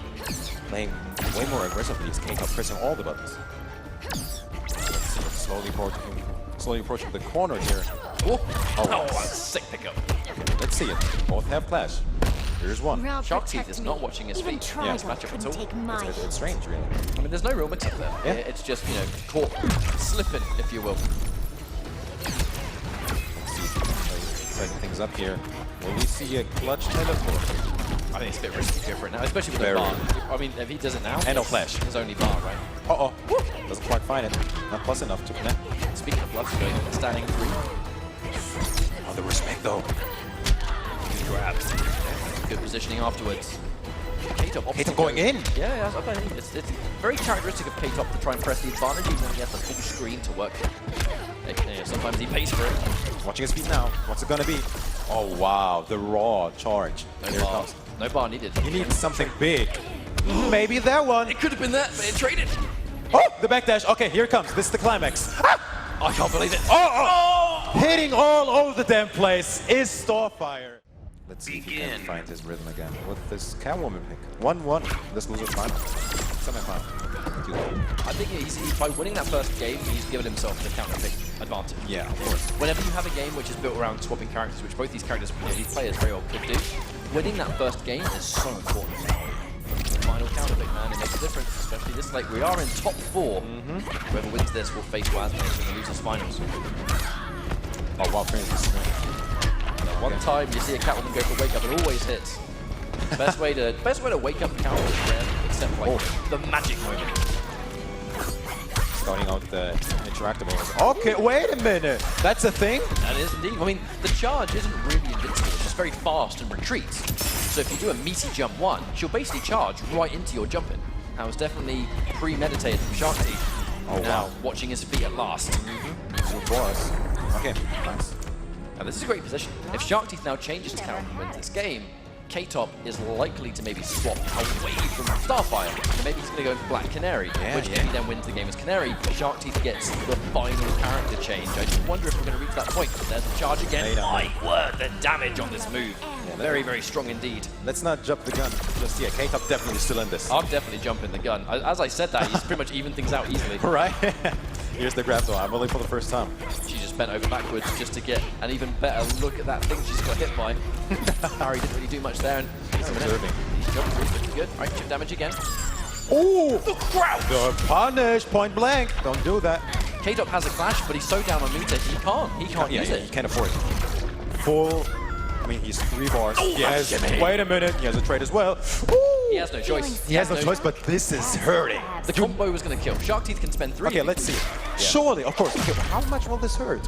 I mean, a lot. Okay. Oh. Wait, okay, here it comes though. We all know the cat dash should be enough. Is he going to risk it? Both knew it. Not at this rate. Uh-oh, both no. Wait a minute. But this is still going to be favorable for Shark Teeth. Of course, all of it's this. still going to be at a good range. This is going to be a reset. K-Top has to make the hardest of reads. Okay, easy. Oh my god! Here it comes! I told you both knew! Okay, we almost had a situation. I'm going to have to go Starfire all the way because I don't want to deal with what could be a difficult matchup for Black Canary later. I really love the jump. The meta. Didn't believe in the string, but the jump 2 is going to connect anyway. Oh yes. Oh yes. Talk about range. Okay, let's see it. Charging up those scratches. Uh-oh. Could have been that was a whip punish waiting to happen. I think it was looking for the sweet spot. Didn't quite believe it. Yeah, he's going to go for the 3 instead. Does not want to go for the clusters. Oh, the Shark drops a couple of times and just raw commits. Oh. Hey, on the wake up. That's a beautiful goal. No, doesn't be a burn. Oh wow. That should have been a full combo, but K-Top does not burn the clusters. That is a crucial mistake. It's coming back to haunt him. Almost even now. Plus frames, push Yes. block, smart stuff. Trade a bar for Drake, I'll take that. Okay, here it comes then. That's out of range. The down one Brave. Yeah, you just can't anti-air Starfire at all. It's tough. It's one of her main strengths, is her jump 3. I mean, I think she has, I would definitely go as far as say I think she has the best jump 3 in the game. It's so hard to anti-air, but you use it as a defensive tool, as an offensive tool. It's so versatile. Definitely, those anti-airs at their range definitely on point. Very, very good anti-air indeed. So fast, big hitbox. Max range normally where jump 2 would be quite a delicious choice. Yes, especially from Catwoman. Okay, here it comes. He tried again. He did try to do it again, but he gets down 3 by mistake. Okay, watching speed now is Shark Teeth. First back three, we see here raw. Oh my God. Jumps into it. My man just did it. K-Top with the brain. Wow, the recovery on that. OFV life bar. Match point, Shark Teeth. Match point, but he's almost half a life bar down. I definitely favor K-Top, especially after that trait. And again. Oh, say that again, Ketchup. That was chunky indeed. Wow. Now, one clean hit now into back 3 or whatever it's dead. Okay, let's see it. Is it gonna go Maniac mode? That's no choice, right? He's almost dead. Oh, he didn't believe. Okay, wait a minute. All good. We got those. That might have been the drop he needed. Needs one more. Oh, he has it. Didn't believe again. Goes with the grab. Watch out for the wake up mix up. Oh, he's still alive. Oh, the chip. No, the chip. He is famous for his his Supergirl. Yes. So if he's going to go out, he's going to bet the farm on the character that made him who he is. I mean, quite literally, not only with the pick, but the playstyle too. Oh, Let's yeah. go. Let's just go big or go home. This is a best of 1 right here. We're playing old school rank matches up in here. Oh yes, this one will determine a lot. But Shark Teeth coming out swinging in this final game. Yeah, that's a fantastic start. He's done so much damage in Yes. such a short space of time. I mean, now he can just, trade even. And he isn't even doing that. He's just, yeah, K-Top is forced to go in. Look at that. Slowly approaching the corner as well. What's it gonna be? There's no way K-Top's getting hit by that. Oh, the down two? Are you serious? Get off me! Get out of my face! All right, let's see it. Oh, so patient. K-Top, unfortunately, he's down 1 too many times in a range. He's clearly going to get hit. That's going to be match point for Shark Teeth. If he wins this, he will be in Losers Finals. Very convincing as well. Supergirl pick so far definitely working out. Let's see. Jump 3, late on the ground, so still plus. Oh no! The repositioning forward 3 as well. Shark Teeth, this is his round, and this is his chance. A combo, last minute cross up, the good block. Cement mixer, hello. Okay, let's see. Okay, gets a raw for 3. We in there. Doesn't use his trade. He needs it. He Puts needs to himself in save the it. corner though. I think that might have been a crucial mistake. Okay, we have a situation. Okay, let's see it. Breathe. He cannot let it crumble now. This is his chance. Every single damage counts. Oh, the whip punish. Okay, nice duck on that. Barely whiffed. Okay. Match point. We can't count him out. This is still Starfire damage. Definitely. Match point both players. Starfire with 2 bars. Wait a minute. Does still connect. Here it comes. Is that going to kill Ketchup? Catch a train, mate. Shark Teeth. Are you in Losers Finals? I think he's alive. I really do think he's alive. Wait. We're in the bar. He's still alive. Here it comes. Wait a minute. He's playing it safe. And that's going to be it. Shark Teeth with the clutch.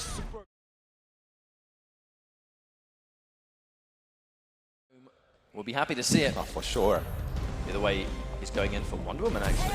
We're not there just yet. Wonder Woman Wonder is Woman. Shark Teeth's option in this match. And again, there's always going to be a reason for it. Shark Teeth, much like Tekken Master, does play multiple characters. But it makes you wonder why he didn't go with Green Arrow as well, doesn't it? I don't think he plays Green Arrow. I think if he had an arrow, I've no doubt he'd have picked it in this match. But both these characters extremely grounded. Wonder Woman though is a very, very, I think, extreme bully style character on the ground. That shield toss covers so much distance. Her down 2 is an amazing anti-air. She has the shield bash for good frames. Wonder Woman can fight this matchup for sure. It definitely makes sense, especially with the down 2 as you just mentioned. Should deal well, to say the least, Well, she against can just bully Catwoman's Waz the whole shenanigans. game. I mean, There it is. okay. Don't even think about jumping in. That's what she says. So calculated, so calm. This Shark Teeth right now. Just as you say, really making the most out of the shield toss. Not letting her in. And he's not been touched either. Like that full screen shield toss, it just stops Catwoman from being able to press buttons. Jump 2 or the jump 1, normally really good. And the edge by down 2, effortlessly. Okay. Preemptive down 2 and not hitting full punish. Alright. 2. Oh my god, press the button at your own risk. Shark Teeth takes the first round very easily. I mean, that had confidence written all over it. Very calm as Shark Teeth. He's very composed. Shark Teeth is very composed. That's always been his strength as a player. Very, very composed. The back 3, no armor here, so he's just going to get chewed up by that environment. We're probably going to say attempt at a big play from Raz. But it's four bars. The down 2 recovers so quickly that you kind of use it as a poke, and if she extends, she eats it. She gets more. It's actually block. sick. It's pretty fine. Okay, now the whip buff, just to make life even harder for poor old Waz. Everyone's hard enough. Oh Here we go. God, this is spent 2 bars damage. Drops the back 3, but he's done so much damage now, who cares? Alright, does not meet burn the shield. That's going to be a full combo for Waz, and an opening he was so desperate to get. Okay, makes it count.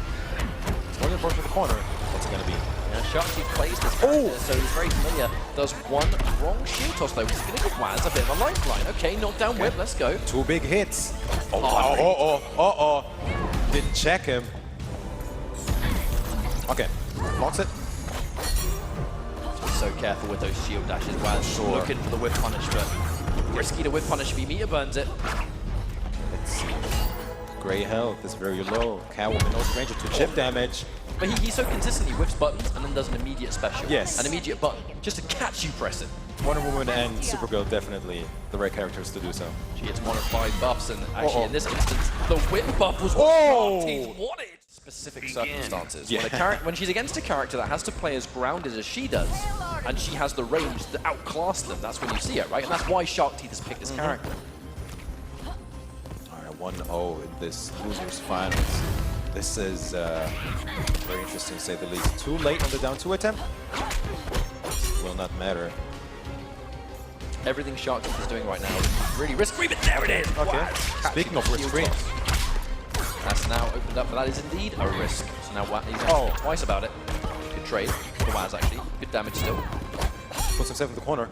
Not sure I agree with that one. Yeah, probably wasn't looking for that. Damage over time. Oh, again. Wazminator wise to it this time. Oh, the whip buff again. In this matchup, the whip buff is so good. Painful jump in though. Whip punish clean from Waddle. Oh, wait a minute. Staying alive because that clutch air tech. Oh, that's the strength. I think her jump 3 is so good that anti-airing Wonder Woman is hard as well. You can tell this is the matchup we've seen. Right? That's why he's picked his character here. Good jump in, good anti-air, good whip punish. Okay. Wes definitely still needing 1 touch only for this life bar. Let's see if he can get it. There's no meter for air tech, but 1 risk too many. The down 1-2 punish though. No shield toss means she can't do damage. One thing about Wonder Woman, she has to have shield toss for damage. Without it, she has to commit to a very slow and unsafe low.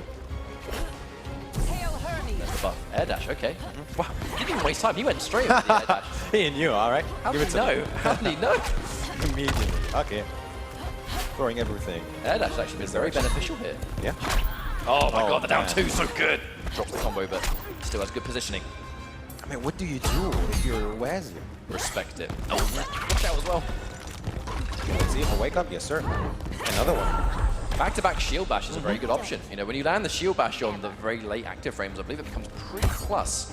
So poking with it, much better than you would expect. But that's going to be a cat dash anyway. Waz looking good, getting the first blood of this next round. Drops the combo, but no matter. Okay. Neutral jump, shoes up, Shark Teeth. Watch me. Flash. Let's see what's going to be. 2-1, 2. Oh. All right, Waz still on this first life bar. Needs 1 more shield. Let's see it. Will we see a cat dash? Will it take a risk? Oh my! Wow, that's got to be max range for sure. That sounded so good in my ears. Ding. All right, launcher. Comes Waz back in it. Okay. Meter burn for safety. I mean, I respect it. Now. Air shield toss is still good if you can instant air it, so she can't whip punish it, right? Yeah. She's stuck blocking it. That would be the smart. Okay, the double dash actually. Let's see it. There it is. Oh no. Just too far away. Yes. Just too far. Backdash. The meter. Okay, let's see. Very high one. Is that a bait? Not sure. Maybe. I think he wouldn't throw it if he didn't believe that he was in within the range. Very slow game here, but makes sense. 70 seconds on the clock. Very slow game. Oh, no punish. Good 10 save there blocking. Okay, No let's meter see burn on the shield.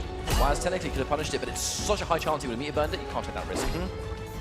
50 seconds on the clock. Yeah, time is slowly but surely a factor. Waz with 3 bars, He's got a approaching life his lead. 4th. So Waz can actually play this defensive game. He can play on the life lead because he owns it. Well, I'm not too sure because you know how Wonder Woman just bursts out damage, so the life beat could deplete in just a matter of seconds. Oh no, Waz! Spending all of his power on the air tech, that's rough. bad news. Especially if you want to clash. 35 seconds to clock. Let's This see could it. be timeout. Okay, we have the corner though. We have the corner. This is going to be interesting! Right as he presses a button, the Okay, wait. trip. This is almost even now. You can't play by the clock now. You can't. If you're Wes. Gotta play it very smart, raw back 3. What's it gonna be? 18 seconds. Talk to me. There it is! There it is! Wait a minute. Ah! He still lives! Okay, wait a minute. No! 12 seconds! He can't win. Surely He he has can't to win. go in. Just block Wes.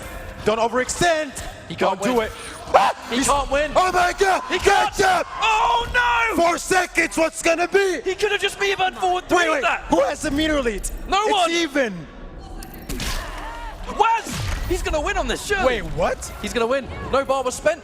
Shark Team's made the hard read. He made the hard read. You've been in that situation to say how they would think in that position. That was insanity right there. What a game 2 in this Losers Finals. Let's go. Game 3. Just like that. We gotta go back in. Wow.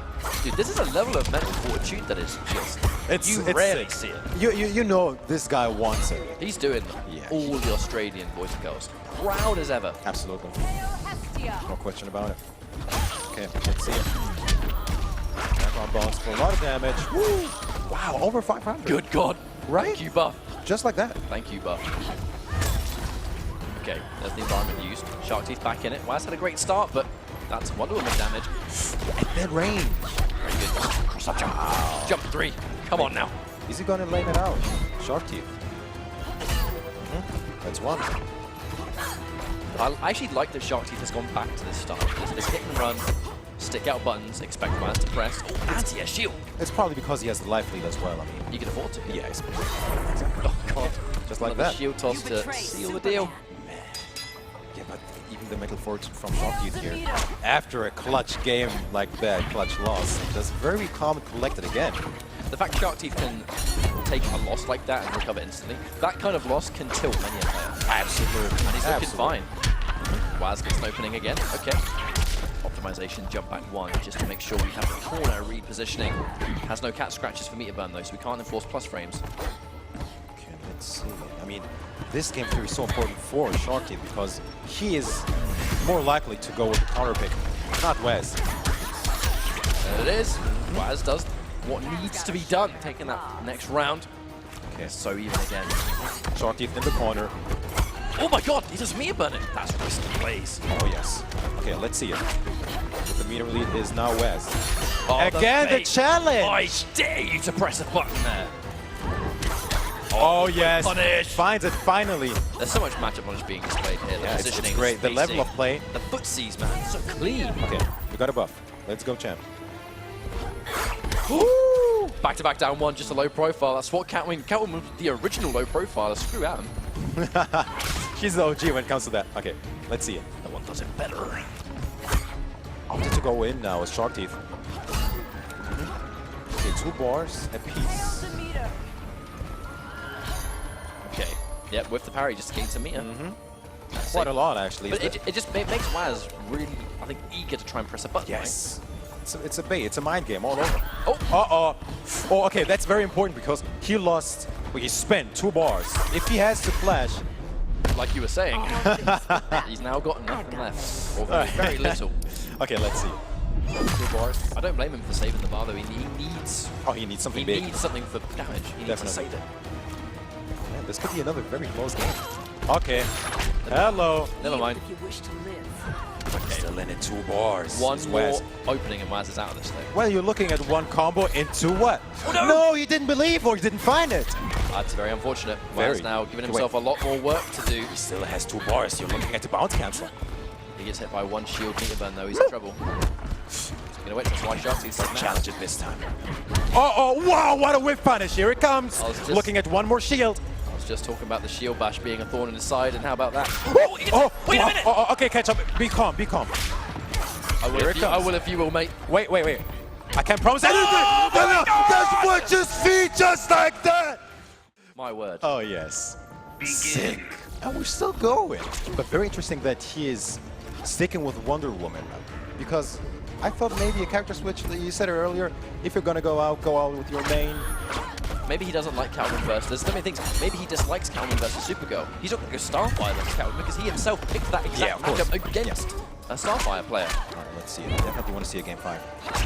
There it is, down 2. But it's just, unfortunately, just out of range. In many cases, Roman, sometimes her down 2 has more range than some of her other buttons. Like right there, you can get the down 2, but not be in range to actually do anything. That's a jump 3 again. Wonderful backdash from Waz, who is just looking clean as ever. And he's having to resort to the shield charge now just to get some damage. Better than nothing. Maybe Waz doesn't care about that. He'll take that just to try and get one opening. Definitely a heads up. Let's see it. Oh, down 2 this time. Waz now looking. It's crazy how even though he's down in life, he looked like he was in control. The wake up! Oh, I know something about wake ups. Watch his head. Wait, he was walking forward? I wonder if that was Waz's. He plays on a converter. It's actually, I know it's quite an outlandish suggestion, but he plays on a converter, so I'm wondering if that was a converter thing. Don't be a devil's advocate. Hopefully everything is cool. I'm going to assume that was just a really weird turn of events. Possibly. Okay. Doesn't have the bar to spin it. That's whip punish. Really good news for Shark Teeth, actually. Looking very good as Shark Teeth right here. I wonder if Waz is a little bit psyched out. He is so close to the grand finals. But Shark Teeth doesn't care. You can't rob him. He just doesn't care. Walking into those shield tosses. Things out. So careful, there's the whip punish. Found it. Okay. Realistically, you want more to take the life bar to have his match point. Oh! And he always tries to combo. Oh wow, still finds it down 2 though. This is looking very good for Shark Teeth. I would say don't count out Waz though. This man's made some ridiculous comebacks already in this exact series. Sure. All right. Okay. And he's still got clashed here. There's something, yes, of course. And Shark Teeth has to be careful with his bar spending here. This could be dangerous, but Waz still on match point. Okay, here it comes. Now this is the sequence he needs. Ignore the life bars. This is a Catwoman sequence. The tech. That might have been an option select just for that particular wake up. All right. Surely 2. Yes, 0. He's still Catch down. up, not again. Don't do it again to me, man. He's still down. This is a hard ask. Anyway. Oh! Okay. The tippy toe of that thing. Okay, let's see it. Both have 1 bar. Slowly approaching the second one is coming. He's now within a magic range. Okay, wait. Nice shield. Doesn't watch his feet. Keeps on a clash roll. That was an intentional drop, and just like that, the air shield toss. We're going down to a final game at Suwon's. It's going to be our losers final. The winner of this individual game makes it to grand finals to face Tekken Master. Only 1 player of our 3 left goes to the IPS finals next month. Okay, what's it going to be? Australia or Saudi Arabia? We're going to find out very soon. I mean, both players, you can tell how much they want this. Doesn't connect. Okay, that's safe. Safe fish. Oh my god, just out of range. Actually like those blows down from 2. Shark Teeth. It's very rarely he's gone for them, and now he's going for them. It's working every time, saving it for later. Yeah, maybe he has in condition. Look at that. 2 in a row. I mean, let's not forget why you picked this character to begin with. The ground dominance. Yeah. It's Waz making these insane plays that keeps it close. Shark Teeth must believe this is in his favor. This is not the Waz we've seen all day. Oh, not quite near the corner though. The chip is a factor here. This is looking bad though. Oh, the chip's gonna be real. Waz is down. Wazminator. Shark Teeth on match point. Yeah, definitely on his last leg is Waz. But hey, maybe he's still got. He has an intent. 2 bars. Finds the whip. The trip guard. In the corner we go. What's it gonna be? Just a walk. Oh, the shimmy! The 2-second long shimmy. Shout out to the boy Slayer. That's a Slayer classic. Alright, Waz gets a knockdown. Alright, 1 more. Oh my god, 1 more. Oh! Come Catch up just like a whirlwind. Where did his life go? It's literally even. What life lead? What a whip punish, Wazminator! I don't know what you're talking about. Shark Teeth. He's transcending. This is his final form. Shark Teeth is playing a little bit crooked right now. It's very fortunate he had this access to Clash. That's going to undo the flakiness of the defense. He needs a break, man. He needs a break. If you would get, if you could get a timeout or something, he would do it right here. Everything happening so fast. Okay. You can't count out either. Is it deadlocked? It's literally a toss-up. The only difference is that Waz has Clash and Sharky doesn't. Yeah. My God. Look at the meter. Air dash. So even, one scratch on Catwoman. What's it gonna be? The respect. Oh, watch with the shields. You're looking like a cat dash. I think. Oh, down two! Down two. Okay, in there. Does he spin it? Yes, he does. Sir. All right. Damage. What's it gonna be? Uh-oh. Okay. Okay, yeah, I think that was the wrong button. Watch his feet, though. What's it gonna be? I think he was too far away to get anything from that bow. Possibly. Doesn't find the trip bar. He has no catch scratches, so he can't plus frame. No plus frames here. Wait. The wrong one. Back to back. Anyone can take this. I mean, dead even on me. Dead even, but look at the positioning. We're in the corner. What's it gonna be? Oh, the down one. Punish, it's down okay, one, wait. plus frames. Okay, just like that, we reverse positions. Oh, the down one. Okay, oh God. Take this The with pizza. you. Okay, catch up. I can't. I'm literally standing up for like 30 seconds. Yep, the environment is gone. We're back to the old-fashioned 1v1. Can he still keep her? Oh! Makes the most out of. Oh, 2 bars just like that. Goes with the back 3 again. Wait, because he's already in the air. He can't get it. Again, he tries. Don't tune this time. He tries to option select the wake up again. Doesn't get it this time. 2 bars. You're looking at 1 combo. The block, but no punish. But he can't punish. He can't punish. And there's the clash. This is the last literal lifeline for both players. 15%. That's all he's getting. If you opt to do it, yes, sir. You're looking at the corner. One more move and he's getting the bar. Here it is. Catch up. Catch up. I can't. The back dash just to try and stay safe, but wow, he needs a bar. He needs a bar. Wait. We have to watch out. Wait. He still has the bar. He came laming out. But no. He has the bar for the cat dash. It's danger territory now. If he cat dashes, he's in a great position. But he needs to get it first. His only bar is gone. 50 seconds. There. The trade. It's in no one's favor, the trade. Oh, he's just watching his feet. Iron defense. No punish on that. The whiff. And that's gonna be game. It's gonna be Shark Team from the Middle East. $1,000. What does the loser of that get? Remind me real quick, catch up. What does the loser of this get? get? Big fat nothing is my answer to that, but it's going to be Grand Finals, the Injustice 2 Intercontinental Championship, Tekken Master and Shark Team.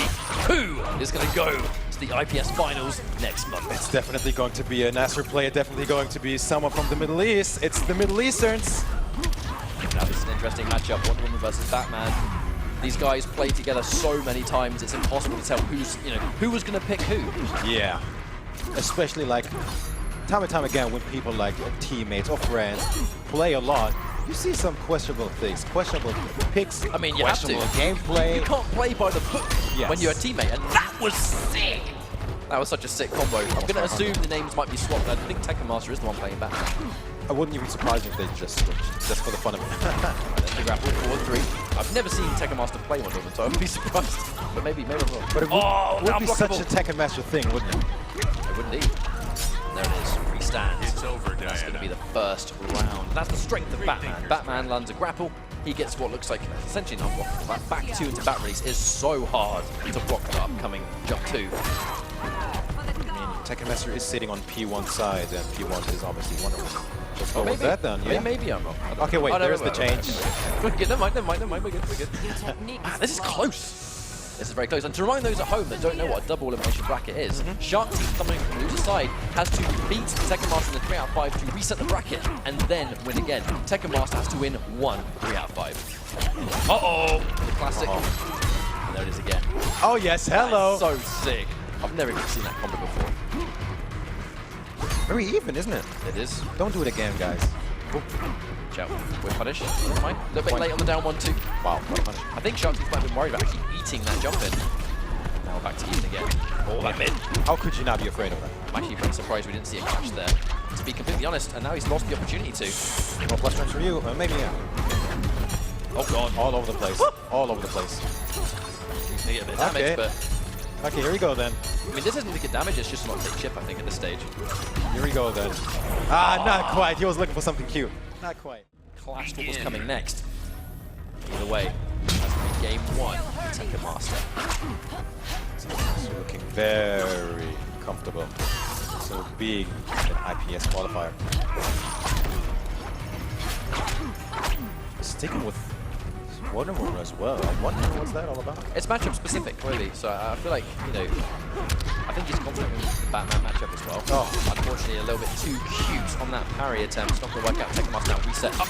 Of course, what's next? Grab. I mean, Tekken that grab is so dangerous when he's got point blank in the corner. He could do anything else. It's the lesser of, I don't know how many evils. Okay, no reversion. Wake up again. A little bit of a crusty exchange, but this right now is going to be Tekken Master's favor because it is Shark Teeth back to the wall. Whoa. Still going to go for the restand. Okay. Unfortunately, because he'd obviously suspended the bat in the combo, he's going to go for the restand and not the unblockable attempt. Oh, yeah.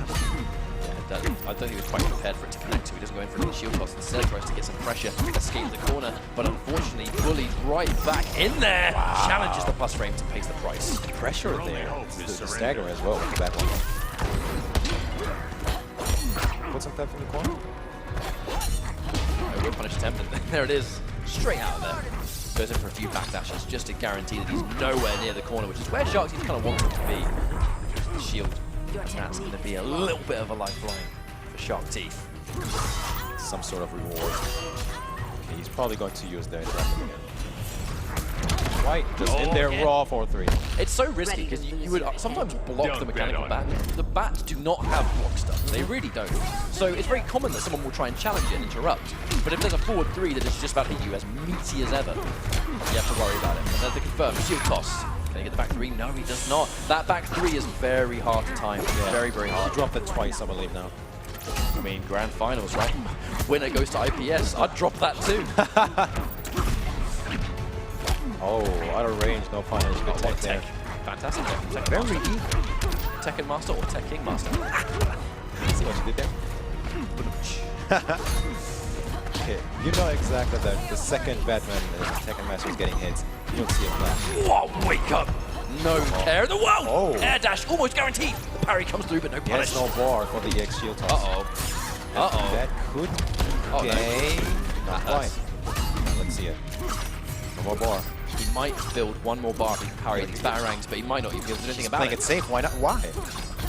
But it's the bar, but... and he uses it. This has to go in? I respect it so much! Therefore, oh my, it was a cross. Rematch. He believes in Wonder Woman, and he is locked into Wonder Woman. He's on life support. Such a hard-fought battle versus Wazminator. Literally the last hit possible. The final hurdle, a teammate Tekken Master, someone who has such an amazing track record against him in tournament. Not just against him, but in general. I feel like Tekken Master was played a very good hand here in the finals. You know, he had defeated Wazminator in Winners Finals very dominantly because the Green Arrow Catwoman matchup is something he just plays so well, for sure. And he has to face a teammate who he can defeat as well in Grand Finals. That's just testament to how dominant Tekken Master is. He really is. And it's just going from bad to worse for poor old Shark Teeth, unable to really make anything happen. It's hit by the interactable, but whiffs, wastes bar. Yeah, wise to it. Full combo. Oh, the 4-3 is real. Tekken Master is on tournament point in the Intercontinental Championship. One life bar away from keeping the ever so sweet IPS alive. He wanted this so bad. He had no choice. Unfortunately, had fallen short in previous tournaments, and this was his last opportunity. And he's moments away from seizing that crown. Another whiff 4-3. Anti-air's good. Oh! Shield, but so much more work needs to be done.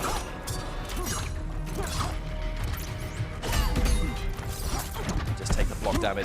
Tekken Master so content blocking his way in the delay. No. Parry just all over Shark Teeth right now in his head 100%. In his head, yes.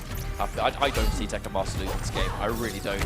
And it doesn't even need the action, to be honest. He gets punished, but that's a lifeline. That was a fortunate set of circumstances for Shark Teeth. I mean, signs of life from Shark Teeth, but he's got it.